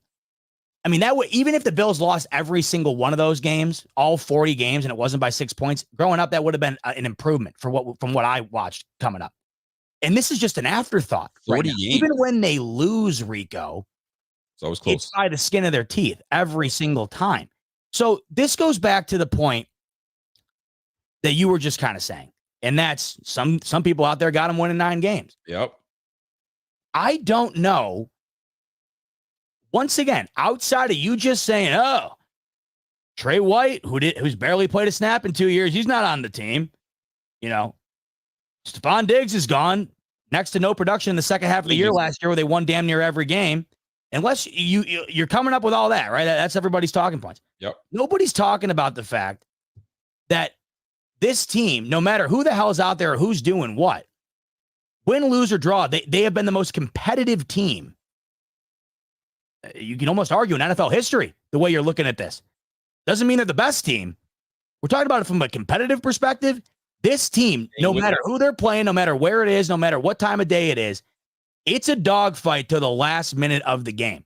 I don't know how you could have that knowledge and also couple that with the fact that Josh Allen is the quarterback of this team. Couple that with the fact that the Jets do not deserve the hype that they've been getting, nor do the Dolphins. I'll say it once again. After last year's collapse, don't know how you put all your chips in the middle of the table on the Dolphins. I don't know how you don't, or I should, the better way to say it, I don't know how you lose all faith in this team. I understand you have a little bit of skepticism, as we all do. Losing all faith, to me, it's just complete lunacy. So who you giving credit to? I mean, you listen, obviously Josh Allen, you got to give credit, because with him, you're always in the game. But defensively, we've had a coach that's coached this defense, banged up, and still has these guys playing right till the end. Last year, we were banged up, the banged up Bills. But we came in and still, I mean, listen, look at us going up against the damn Chiefs. You're going out with AJ Klein as your linebacker, going up against the very good Travis Kelce. And we're in that game. We're in it, right? A banged up Jordan Poyer that was banged up all year, but he says, "I'm going to fight and play." Bro, got to give credit to coaching. Coaching has been a pivotal reason as to why this team stays intact. Even when Josh was second-year player, man, we still in it. So kudos. And listen, I'm looking forward to a massive year. And it's here's one more just example. There you go. One more example. Because once again, I don't know if you missed it, and I'm sure you haven't, because it was probably the biggest storyline from day one of camp. I mean, Brandon Beane went in for about 5 minutes on whoever the hell this NFL executive was. I absolutely loved every second of it. I heard a little bit. I didn't get the whole thing. The whole snippet. We should play it after this, because Brandon Beane, once again, this is what I love so much about this team, and I've been preaching it for years. The culture is second to none. It's why I really get on people who are constantly nothing but critical of Sean McDermott, nothing but critical of Brandon Beane. It's more than just what you're seeing out on the TV week in and week out. And Brandon Beane went to bat, and he went to bat like Barry Bonds for Josh Allen day one when he was asked about that whole situation. And it's because of the exact things we talked about not all that long ago, probably last week, when we were talking about the discredit Josh Allen gets simply because of the wins and losses in the big games at the end of it. And my man TJ, great follow on Twitter, by the way, if you're not following him, put together this list. Now, we're not sitting here saying you know where we stand on this. Mahomes is solidified number one quarterback in the league right now, and he's on pace to maybe be the best to ever do it. I mean, that's what we're witnessing right now. That's not what we're saying. But what we've been pounding the table on is just how competitive this team is with Josh Allen, just how good they are, and just how good he's been in the moments where, for some reason, he gets the most scrutiny, and for some reason, those moments knock him down the peg, where you got people on TV arguing that Joe Burrow's better. You got this executive saying he's overrated. I just thought this was a perfect example to once again give another feather in the cap of the argument that this guy is indeed underrated, like Brandon Beane said. Look at these numbers. This is the last 5 meetings between Allen and Mahomes. And Josh Allen has outplayed him in every single game. And it tallies up to this. These are the head-to-head stats, because I know that's what everybody cares about. Look at that. I knew it was good, Rico. Did you know it was that good? Because this is what we're dealing with. 16-1. Okay.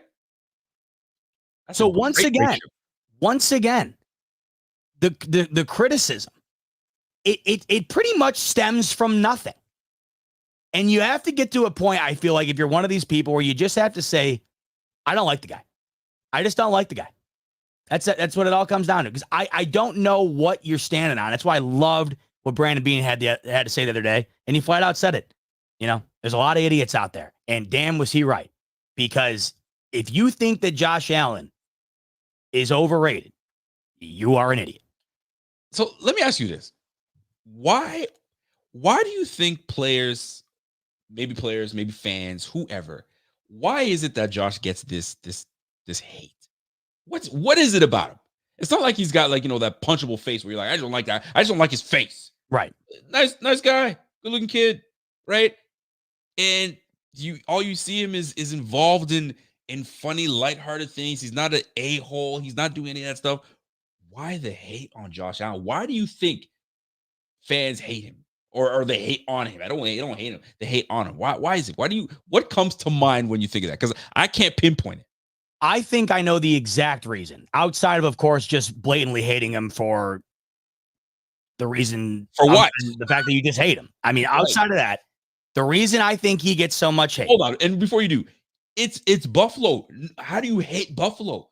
Buffalo's been a team that's been, since the 90s. We've been in the basement. We've only started to come up. It's like a lovable team. Every time I tell someone I'm a Bills fan, they're like, I feel for you, man. I really want them to. I really root for the Bills. I really want them to do well. We never get hate from anybody. So why hate on Josh Allen? It's like, how could you hate the Green Bay Packers? Like, how do you hate these small market teams that everyone who's a fan of them, they're like obsessed with them? It's unlike anything else. Like, if Green Bay didn't have the Packers, no one would know that Green Bay existed.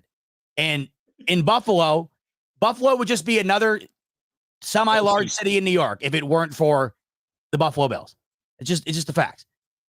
So the reason I think he gets so much hate is for the exact reason I was just touching on, but based on people's inability to critically think. I think it all comes down to critical thinking. I think it's easy to say Josh Allen, big game against Mahomes, win-loss column shows he doesn't have a win in the playoffs against him. He's overrated. I think it's as simple as that, because I know this to be true, because oftentimes I'll scroll through the comment section of these tweets, which there's plenty of, but you can probably find them once a day. Right. And Without fail, I look for it every time. Without fail, I go and look for the reason as to why Joe Burrow is better than Josh Allen in someone's eyes. And every single time, without fail, What do you get? he won one of the big games against Mahomes in the playoffs. No one ever references the fact that nobody in the league has more wins against Mahomes than Josh Allen and the Buffalo Bills. No one references the fact that maybe no one has played better football against these Chiefs than Josh Allen. Nobody references anything other than the fact that they lost the game. No one talks about what went into that game. No one talks about how it ended, how the defense played, how the special teams played. None of it. I think he gets so much hate because people who get it, Rico, understand that Josh Allen is the second best quarterback in the league. But for the people who don't get it, when they hear people like you and me and whoever's on TV say he is the second best quarterback in the league, the people who don't get it, they say, how could he be the second best quarterback in the league? He's never beaten Mahomes. Well, Joe Burrow has to be because he certainly did. That's what it all comes down to. And once again, I'll refer back to what Brandon Bean said. There's a lot of idiots out there. You got to be an idiot to not be able to discern what has happened in these games and why Josh Allen gets the hate that he does because of it. When you get down to brass tacks, Rico, you never really hear any argument for Josh Allen being overrated based on his play. Outside of course, the interceptions, but we've been over this a million times. Go and compare him to Mahomes or Brett Favre or Manning. It's all right there. It's the exact same thing. Great quarterbacks outside of Aaron Rodgers, who is every snap conscious of what he's doing with the ball to the point where it's almost ad nauseum. Josh Allen takes risks. You're going to get great plays. You're going to get some picks every now and then. All the great quarterbacks have that. So outside of that, Rico, the hate never comes from him on the field. The hate always comes from him being considered the best. And those people who see the win-loss column, they just can't comprehend it. How can you be the best if you can't win the game? And that's what it all comes down to me. How do you see it? Can I trigger you? Yeah. I want to trigger you. He's overrated because of fans like you who always try to make him seem like he's the number one quarterback in the NFL. That's why we hate him, because Bills fans try to prop him up. BK just proved, he just proved my point. Best thing since sliced bread. That's why we hate him, because y'all keep bigging his ass up when he ain't ish. And there's a lot of fans that feel that way because we love our quarterback, because our quarterback can hurdle. Our quarterback has got 40 plus touchdowns. He's got 15 rushing touchdowns. He's that dude. We like him because he can play. We're not big enough because we think he's the best in the league. He's absolutely top 5. And some might say he's top 2 with my man Pat Mahomes. So yes, he's lost to Pat Mahomes in the playoffs. Yes, Burrow has beaten Pat Mahomes in the playoffs. But it all comes down to this. If you're going to start your freaking franchise with one of those players, who are you choosing? Are you choosing Burrow or are you choosing Allen? Which one are you choosing? And most folks would choose Allen. And then I told you this. I don't even think it's most. I don't think it's most. I think it is all. I think it is all. I told you I would be willing to wager a significant amount. I would be willing to almost put like a toe on the line, like bodily harm on the line. Right. Like 31 other franchises, if it came down to one other quarterback, if you had the pick of the litter outside of Mahomes, I think I'd be willing to put my big toe on the line that every single one of them would take Josh Allen. Every single one of them. And BK right here, he just put an exclamation point on my entire point. He's overrated because fans like you always try to make it seem like he's the number one quarterback. I think I prefaced the entire argument by saying that he wasn't the number one quarterback, but he is the number 2. And the reason we prop him up, have you watched the guy? Because I'll tell you this, if he was on the Carolina Panthers, I'd be propping him up in the same type of way I'm propping him up right now. It just so happens to be that he's on the football team that I root for. That's just the long and short of it. They can't help it. And you know what? If he was like a LeBron, where some people would just hate LeBron because they hate LeBron. LeBron's a little flop. LeBron's a this and LeBron's a that, and he whines and he cries. Right? The same reason that we hate Tom Brady, because Tom Brady is a whiner and the refs always have his back. It's not like that for Josh Allen. He don't flop. I mean, maybe a couple times here and there. You know what I'm saying? He definitely flops. He flops. I have to pull back a little bit, but he will also run your ass over. And if he doesn't run you over, he will hurt you. Reference back to the Steelers game. Ask that safety how he feels when he's on his back, right? Because Josh Allen didn't play no games, put the shoulder down and go. I don't get the hate, man. I don't get the hate, man. All he has to do, you know what it is? He'll shut everybody up when he wins it without Steph Diggs. He wins it without Gabe Davis, and he wins it with those that think that Bills are going to win 8 games. And when he proves these cats all wrong and he wins the whole thing, now what are you going to say? Well, it's always something. You know, like BK saying here, you know, I'm proving his point because Allen had the far better D. Did Allen have a first ballot Hall of Fame tight end? Did he have a first ballot Hall of Fame head coach? Did he have maybe the best defensive player in the league? Maybe not the best defense, but maybe the best defensive player in the league. For a long period of time, did he have a Tyreek Hill? Yeah, the Bills had a better defense than the Chiefs, but the Chiefs had better just about everything else. And we can do this all day long. If you want to go down the board, it's the same argument with Burrow. You had for a while probably the best wide receiver core in the entire league. We can do this all day long. To me, this is where you start losing the argument. If you want to immediately then go to, well, let's talk about the defense. Let's talk about this. Well, then that's my whole point. Because those are half the reasons that they've lost in the first place. Josh Allen had this team in the 13-second game. Get him! On the way to a win with one of the greatest performances we've ever seen in playoff history. The defense ran prevent with 13 seconds left. Last year, I don't think there was one specific moment that cost the Bills the game, but Tyler Bass misses a field goal. We dropped the ball. Stephon Diggs drops the ball on the deep route. Right? The defense couldn't stop a nosebleed against the Kansas City Chiefs offense that was doing nothing the entire season. We can do this all day long where we can go and focus on another positional group and this and that. But the thing is, the only time anybody ever wants to do that is when it serves in their favor. When you get down to just talking about simply the quarterback play, that's where you lose. Because if you do just get down to the quarterback play, you go back to the graphic I just brought up. If it came down to the quarterback play, well, shit, Josh Allen was the better quarterback in 5 matchups against Mahomes. So which one is it? You were comparing quarterbacks here. We're not comparing teams, and that's what everybody forgets every time this argument's brought up. Every time. 4 of those games, Kansas City was at home. So, I mean. Another great point. It's one more factor, Rico, where it's like, well, because if it was the reverse, everyone would have said, well, Mahomes was on the road. Buddy, you're cooking. Who cares? Who cares? Get him. Because to me, this has got to be what Brandon Beane felt sitting there the other day. I don't know how you can think this way. I just don't know how you can think this way. If you watch the games, I just don't know how you watch him and don't just say, man, I mean, that's just different. That's just different than probably just about anything I've ever seen before. And here's what it comes down to too, right? Because Bills Mafia is like where they just know us for being, you know what I'm saying, the party type of squad and so on and so forth. And the fan base is one of the better fan bases and so on and so forth. The hate really just comes down to folks that came out thinking that Josh was going to be a bum. Oh my gosh, as if they drafted that guy with a 7. Yo, you should have grabbed Lamar Jackson. You should have grabbed Josh Rosen. I was one of them. You should have grabbed Mason Rudolph. Who knows what you should. You shoulda, woulda, coulda, right? And when he came in his first year, didn't really play. Nate Peterman got the gig over top of him.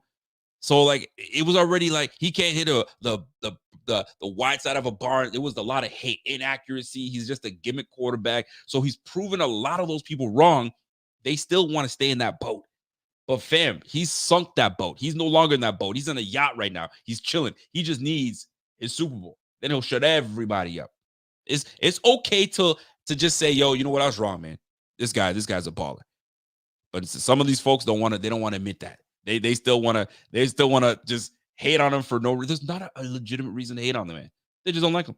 And it's weird to me how like other people in the exact same situation as Sean McDermott and Josh Allen, they're immune to criticism. Like, for instance, John Harbaugh, where's his Super Bowl?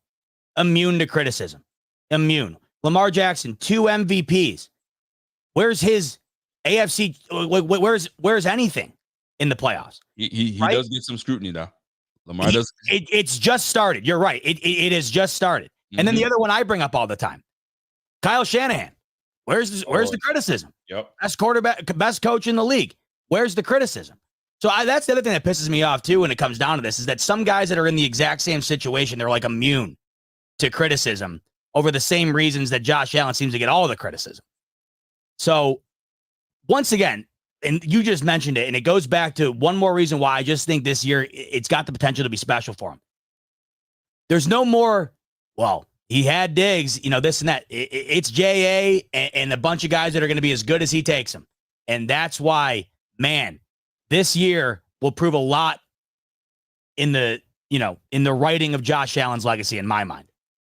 It really does come down to it. It really does come down to that at the end of the day. So now this season should be like, I was always putting a theme on a season, and it was always like, no excuses. Let's get it done. Right. And I think last year it was, I can't remember what it was last year, but this year has got to be, you know what? Shut them up, shut everybody up.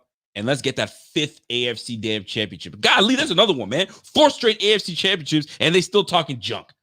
We're trying to get our 5th. Come on now, let's stop this nonsense, man. Let's just get it. And that right there, that's another perfect example too. And it's like, even when it comes down to the team accomplishments, like those are also overlooked too. Like all of a sudden now, it's just it's the Jets and the Dolphins to lose.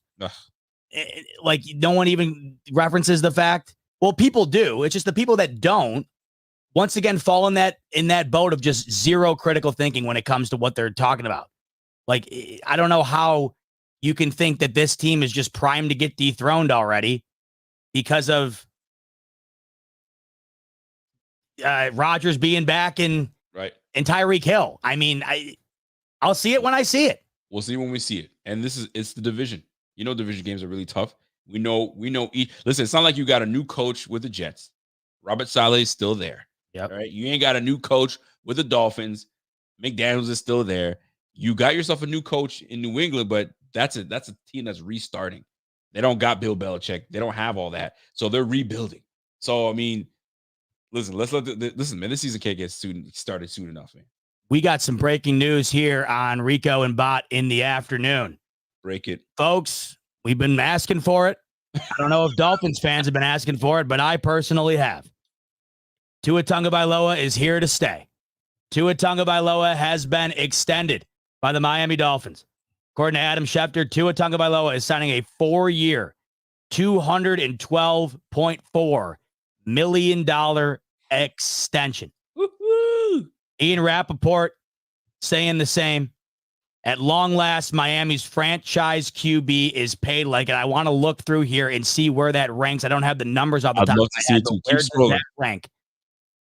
So as you scroll, it was so funny because as we're chatting and we're talking about the Dolphins, we're talking about this AFC team, and I'm like, yo, he sat out of practice yesterday, and the offense didn't look good at all, apparently. It didn't look good at all. And him sitting out made them say, oh, snap. Here it is, Rico. According to Mike Garofalo, the $53.1 million average per year on Tagovailoa's deal is the highest on a 4-year extension in NFL history. I was, you know what I was scrolling for, Rico? I was scrolling for the words NFL history because I knew I'd see it. And there it is. Once again, I will ask the folks out there who think it, do you still think Josh Allen is overrated? Because I think that we could make an argument for other players in the league that might fit the billing a bit more. And we're talking about NFL history. Tua Tagovailoa just cashed the biggest 4-year bag in the league's existence. Did they need to do this move? That's first of all. First and foremost, did they need to make this move happen? Yes. And we've talked about this, but we've talked about this a bunch. It is the worst problem. I think it's almost worse than having a situation like the Patriots did with Mac Jones, where you just know it's terrible and you have to move on, or the Falcons with Desmond Ridder. The list goes on and on with team after team. Yep. I think this is almost worse. Right now, the Giants are certainly in it more than anybody maybe ever has been. The Dolphins are in it as well. This is why I think they had to do it, but this is why I think it's also insane at the same time. You have to do it, because if you don't do it, the team you've built to get to the point at which they've been the best that they've been in probably a decade. I know it hasn't resulted in a playoff win, a 23-year drought, I believe, since they've won one. I know it hasn't resulted in anything that Dolphins fans were hoping for outside of regular season success. But the team is built around this offense. Mike McDaniel, Jalen Waddle, Tua Tagovailoa, one of the more potent offenses in the league. I'm not that big of a Dolphin hater. I know how good this offense can be when it's clicking. Now, usually it's clicking against the Carolina Panthers of the world, the Denver Broncos of the world, but I digress. It's still one of the best in the league when it is rolling, right? They've been built to this point, and now you have a team with the assets around Tua from the field to the sideline. Yep. That if you were to move off of them, you go back to base camp and you got to start all over. That's a huge issue that no one wants to be a part of. I call this quarterback purgatory. You have two choices, and I think that they both suck. That choice I just mentioned is one of them. The other choice you have is the choice that the Miami Dolphins wound up going with, and it's the one I would have done too, but it still doesn't make me feel any better about where I am as a team.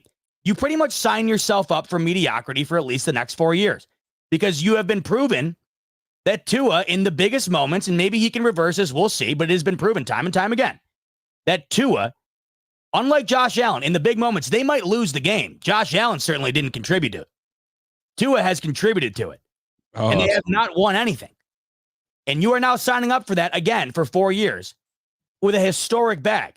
You now have Jalen Waddle making more money than Tyreek Hill is making. All of these guys are getting paid. And you know what happens when everybody's getting paid, all of a sudden, somebody's got to get going. Somebody's got to hit the road. So you got a problem either way you go here, Rico. You either sign up, in my opinion, for mid-tier to, and when I say mid-tier, I'm talking about the end of the season results. Yep. I don't anticipate the Dolphins being anything less than a 10-win team for the foreseeable future. Their roster is too good and they're too well coached. But I'm talking mediocrity. The Dolphins are beyond mediocrity. Like I just mentioned, the longest playoff win drought in the league at well over 2 decades. They have not been shown any signs by Tua that they're going to be able to overcome that, yet they sign up for it with a historic amount of money. Yet if they were to move off of them, Rico, though, you're going back to phase 1, and nobody wants to do that either. So I just hit up Kevin. If you guys please tell me what he's got to say. If you guys have been following the pod and following the Buffalo Fanatics for some time, friend of the show and a personal friend of mine, Kevin Gerard, a Dolphins fan. I just hit him up and said, Kev, how we feeling about this? And he says, man, he's not overly excited, not losing his mind. He says, man, needed to happen.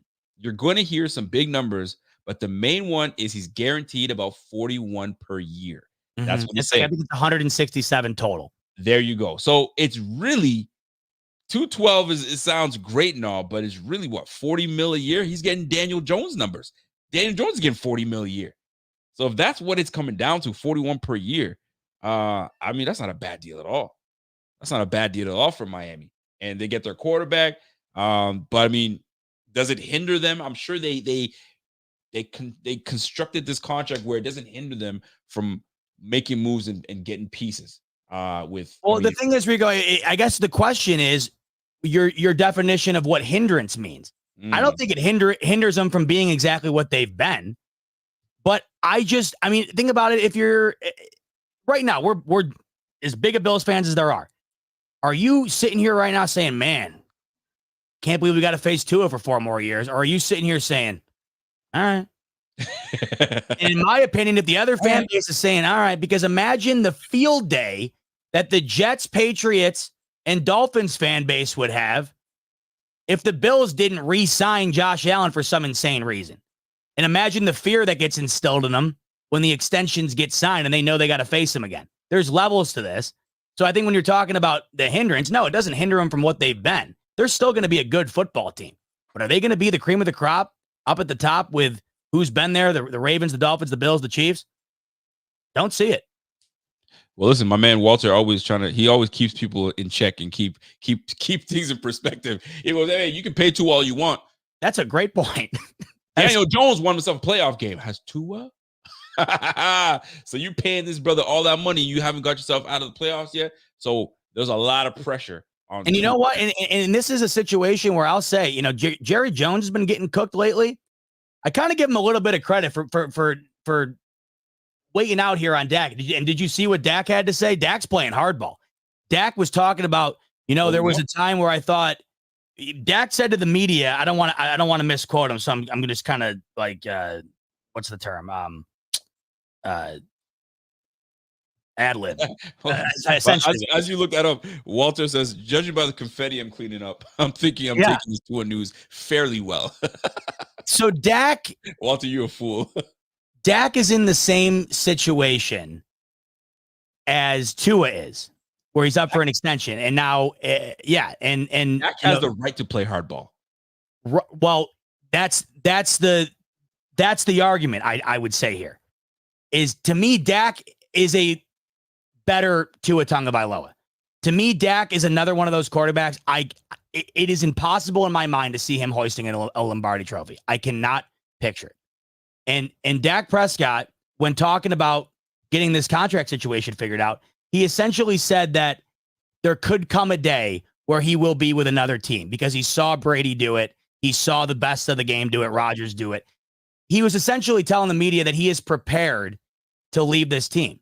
Now, where I will give Jones some sort of credit is that maybe it comes to a point after you get absolutely destroyed by a rookie quarterback-led team in the Green Bay Packers last year at home. It gets to the point where, unlike what the Dolphins just did with Tua, maybe you sit there and say, hey, man, Dak, you've been damn good. You were second in the MVP voting last year, but the results aren't there.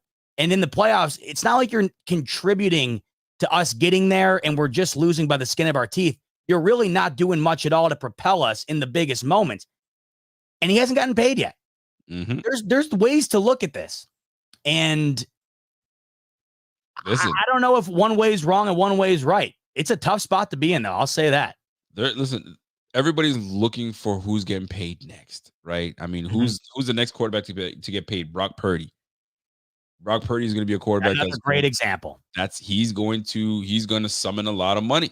I mean, we saw Brock Purdy when Deebo Samuel goes down. It's not the same. It's a little different. And we're gonna see how he gets paid. But listen, Tua getting paid, it was necessary because thing is, the Dolphins were in a damned if you don't. If you pay him, you're gonna have some fans saying, we shouldn't have paid him. If you don't, you're gonna have Skylar Thompson lead the way. Or I don't know who the backup quarterback is right now, but of course, you had to do it. Yeah, you had to do it. It was just a matter of what the number is going to be. I think it's a fair number. I think they lock them down. They have their quarterback, and the Bills, like you said, the Bills are kind of like, okay, we know what we're facing. We know who we got, and we're going to continue to push to get that 5th, the 6th, the 7th AFC championship. But in those championships, I'd like to see a Super Bowl in one of those stints. You know what I mean? I'd like to see that Super Bowl for Buffalo. But man, it feels like we're going to be waiting for a little bit, but stranger things have happened. So I'm looking forward to seeing the Dolphins and the Jets this year. It's gonna be fun. We gonna get into Rodgers some other time, but we will see how these Bills play out in this AFC. I'm not just gonna talk about the AFC East, but the AFC altogether, because yet again we've got some competitors. Yet again we're gonna be facing some dogs this offseason, this season actually. So it's gonna be quite nice. But to day 3, I mean, we can talk about a little bit of day 3 action. I'm not sure if we touched on it a little bit, but we were talking about the Chiefs game and how close we were and having our kicker miss a kick. Well, today, straight bass, homie, was 6 for 6 in field goals today, and he hit one from over 50. Were you going into this year? Did you have some worry about Tyler Bass and his kicking ability, or were you not so worried about it? Listen, everybody's got their days where it's like they weren't on, and we'll get it back on track, and he'll be one of the best kickers in the game, and we're good.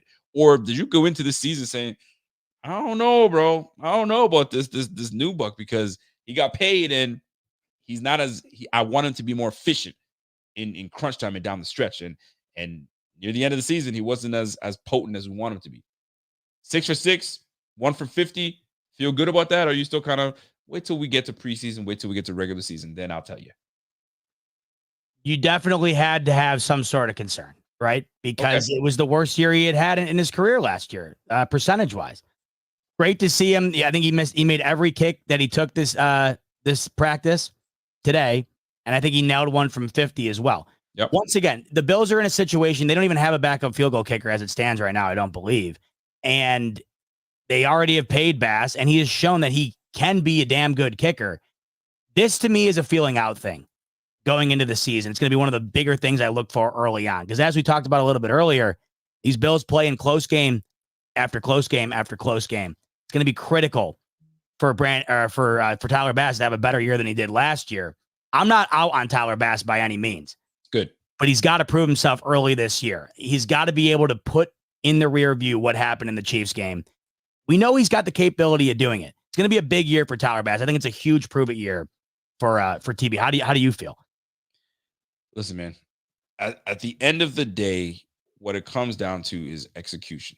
And if we're executing and we're doing what we're supposed to do, and we're having our successes, and Tyler Bass and this whole squad comes together and we're in unison, we'll be all right. I think it's about rhythm too, right? If we get into rhythm and things are rolling, and I think we'll be all right. It's when we're out of sorts. When we're out of sorts, and now we went from like think about it. We're rolling. We're rolling down. 1st and 10. We move forward. We're rolling. We're down to like a holding call. All right, 2nd and 20, and then we make a big play, and then we fall back, and now we need you. Pressure's on. When we were rolling and there was very little pressure, boy, he was kicking. He was doing well, and they had some moments, but it's gonna come down to us staying in unison and staying, I guess, consistent. And if our offense is rolling, man, I think we'll be all right. I ain't worried about Tyler Bass. I'm not worried about the offense. I think we'll be all right. Joe Brady's got everything under control, and we'll see how this all plays out, man. At the end of the day, I think we'll be all right. I think that they got to build confidence in him early in the season. That to me is key, because I think he was getting, it was a terrible situation. He was getting death threats and shit at the end of the year with the Chiefs. It was brutal. I know it had to have been weighing on him for a while. I think he deleted all of his social media. It was a terrible, terrible situation. So we all have to be rooting for a really good start for Tyler Bass. And I think if that happens, he can propel that into the year. But I understand the concern. Last year, I think he was 82% from, with his field goal kicking. And around that mark. Right. It was towards the bottom of the league, and it was the worst for his career. So to not be a bit concerned is probably a bit naive, because clearly he gave us reason to be concerned. Have to see it early. I think if we see signs early, and I'm not saying he's got to make every kick, but if we're seeing, like, I think you put it best when we were talking about this, it was a feel. You had a feel, like when he walked out there, when you're like, oh God, I don't feel good about this. If he can switch that feel, Rico, by like week 5, where you're like, all right, Tyler's got this, I think we're in good shape. It's confidence, man. You got a confidence, man. You got to, especially you don't do ish all game. Mm-hmm. And all of a sudden we're like, and that's the toughest thing about being a performer and being a kicker, especially because we've been battling it out, bruised up all game. Hey, come put these things between the pipes, bro. And then now you gotta perform. We might just call you out one time for this game, and you gotta nail it. And maybe the pressure was on to him. I don't know. Who knows? But I think he'll slide back into old Tyler Bass and do what he's supposed to do, and we'll roll out. I think we'll be all right. I got Walter coming in saying, what will be the trust interval with Bass? Is it 50 yards, 55 yards, or more? I see the long was a 50-yarder today. It was. Yes. 50 yards was the long. I'm not normally worried when he's got to hit a 50, but he did kind of make me worry near the end of the season where he wasn't quite as on top of his game. But I mean, once he gets the rhythm, like I said, he gets confidence back into him. And the most important thing is the holder, right? I know some people were saying, the holder was the issue. Once we changed holders, it was different. So if they can get that down pat, get a guy that consistently can hold the ball and get it down right, boom, laces out, boom, tilt it just a little bit the way he wants it, Bob's your uncle. We got it. But they'll work it out. Special teams, man. They'll work it out. I'm looking forward to it, man. We got what 20 minutes out before we get into, not even 12 minutes before we get to the bottom of the show here. Just day 3 in the works, in the books. I'm excited about what we've seen. There's still more to go, and Josh Allen's looking good. Josh Allen's looking solid, and I even see people talking about he got a little slimmer. Yeah, right. I didn't see that. Maybe he was hitting the gym a little bit. I mean, he's becoming a star, first of all. I mean, he was on the Madden cover last year. He's doing commercials now, big time commercial. For Beats, the Beats head. Like, listen, man, he's doing big things, man. So, and I guess And people he's start golfing getting with Tiger Woods too. How about that? bro. That guy's a star. He's a superstar, man. He's a superstar. When's the last time we had a superstar quarterback not named Jim Kelly? It's been a long time. It's been a long time. I mean, Flutie was a star, actually. I'm not saying but it's a different world now. Like these guys are they're like back then they were stars, but these guys are celebrities now. Facts. Like, I think that's the difference. Like there is up there as any actor, now. I mean, that's just what it's become. And hell, he's dating Haley Steinfeld and they still dating? Yeah. So it's like that's what it's become now, where it's a whole different world. And we've seen it firsthand. I mean, the guy's literally he can't go anywhere without somebody kind of coordinating it for him, because if he goes somewhere that he shouldn't be, he's going to get mobbed by people. It's a crazy, crazy world, but it's a world that we're lucky to be living in. It's on our side. And we're also lucky to be having viewers and people that support us. Vivian. Like Vivian Duong. What up, Vivi? Vivi comes in and says, you know what? Here's a little something for y'all. I appreciate you. We appreciate you, Vivi. And Bill's Mafia, always a stand-up crowd. I love Bill's Mafia, man. Like we're the best fan base there is out there. Was there anything that stood out to you in these last 3 days of camp?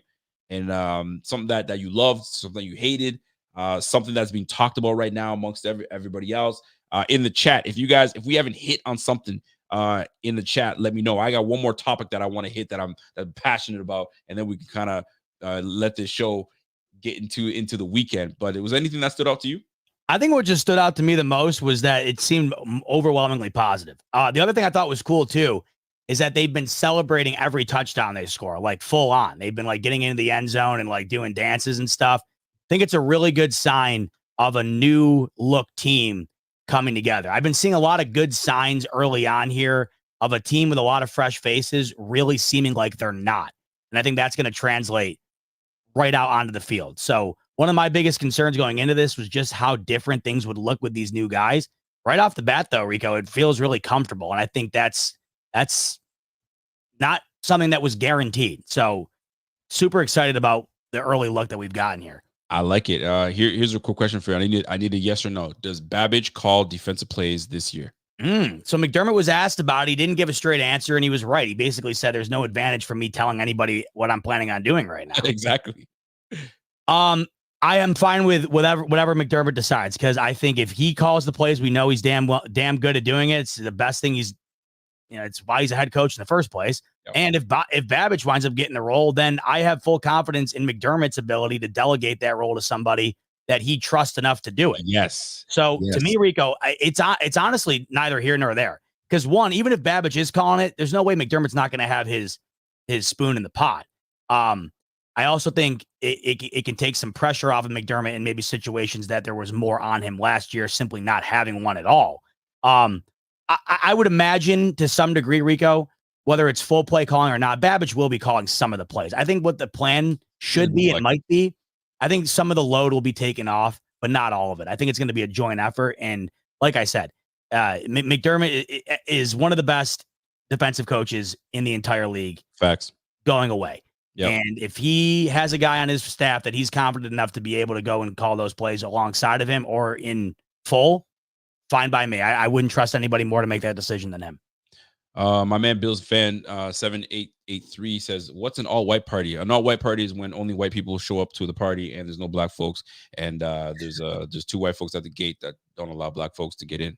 And if you wear anything black in there, you're done." No, I'm just kidding. The all-white party is just you just got to wear all white hat, white shoes, everything all white, and it's just a good time. And my man Joe Burrow showed up to the all-white party. And looking like Slim Shady, young Slim Shady. I don't know if I'm feeling all that blonde hair and all that flash, but it is what it is. But yo, if you ever get invited to all white party, you got to give credit to a guy, Rico, that can look good pulling anything off. I mean, it's remarkable. Like envious. You can do whatever you want and you crush it. That's killer. You ever been to an all white party before? Yeah, I was at I was at Rubens a couple of weeks ago. I was there with the boys. I was playing football with Hamlin and Brady and the boys. That party always kind of skeeved me out a little bit. Like, how do you get all of those people in one area? Like, what do they talk about? What happens there? Bro, it's a very interesting thing. I'd love to see like a documentary on it. It's networking, man. Network. Oh, we should work together. We gotta make money together. It's a you know what I mean? It's all that good stuff that they talk about. Celebrities talk about making money together, and sometimes with all that PDF stuff going on, maybe there's a lot of that chatter going on. Who knows what's going on with those celebrities, bro? Holly weird. We doing some Hollywood That's stuff. What I'm bro. saying, like, how weird is it getting, bro? And it's what weird. Is that type of, like, what is that weird? I don't know. It's like it just seems there's something there. There's like a sinister overtone to it, and I can't describe it. I don't know what it is. If I go to all white party and I see somebody that was invited that, you know what I mean, they're in the news and is skeptical, I'm out. I don't want to be caught, you know what I mean, dead near any of that stuff, and now they're gonna implement me in some nonsense. I'm out. See you guys later. But it's only noon. See you guys later. I'm Right. out of here. Right. One last thing that I wanted to hit before we get out of here. One of the best positions in the game, the running back position. There is a battle for the running back spot. I mean, listen, we all know James Cook is going to be the number one back. I don't think anybody's disputing that whatsoever. But however, there is a battle that will be going down. Ray Davis or Ty Johnson, who takes RB2? And Ty Johnson is nothing to sleep on. You don't sleep on Ty Johnson. He can run the rock, he can catch the ball out of the backfield, and he can give you kick return potential possibilities. But Ray Davis, one of my favorites coming out of college, one of my favorites on the squad, had a burst of a run down the middle. And the way they're describing it is, once he saw that hole and he burst through that thing, there was no catching him. He was gone. He was out.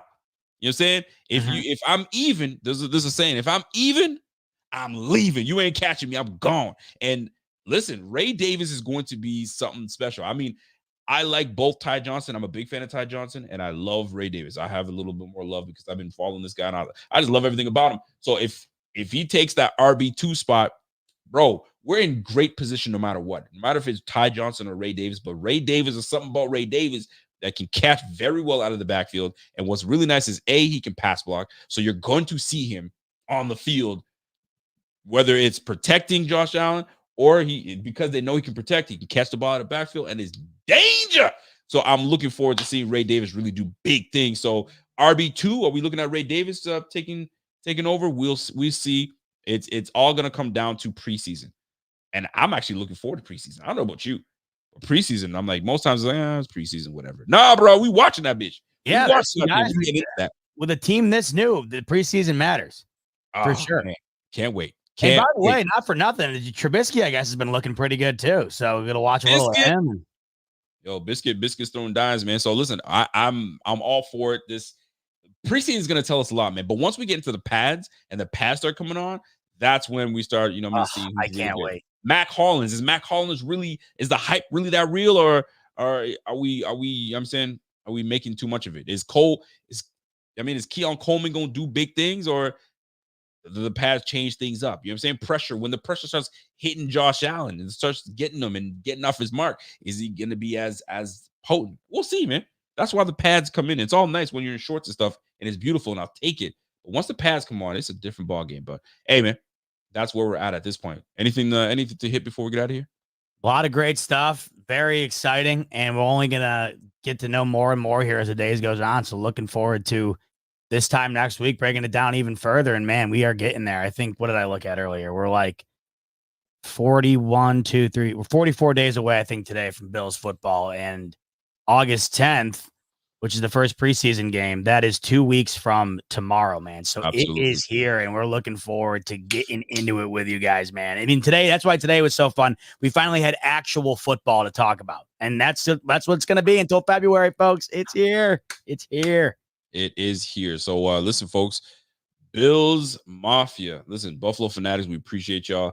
And I'm telling you right now, if you guys are not subscribed, if you guys are tuning in, and you guys might be fans of other teams, man, this is the time to do it now.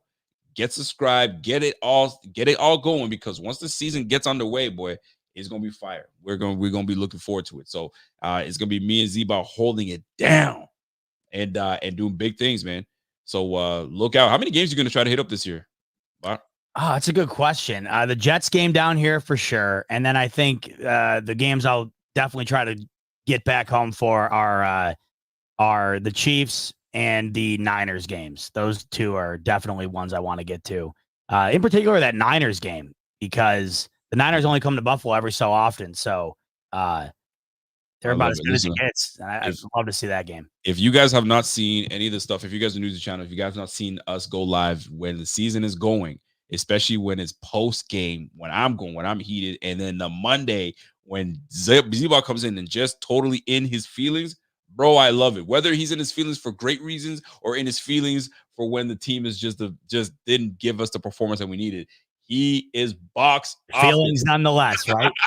Yeah, my guy is box office, man. So I'm looking forward to this upcoming season. So that's it for us, man.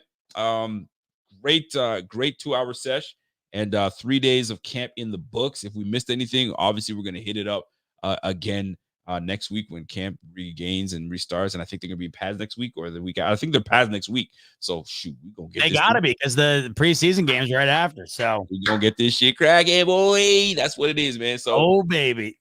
Well, hey, that's going to do it for us here.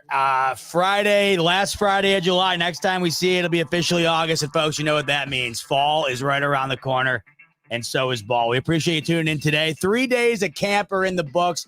Plenty more to come. We'll be back with you this time next week to talk all about that and more. But in the meantime, enjoy your weekend, folks. Much love as always. And as always, go Bills. Go Bills, baby.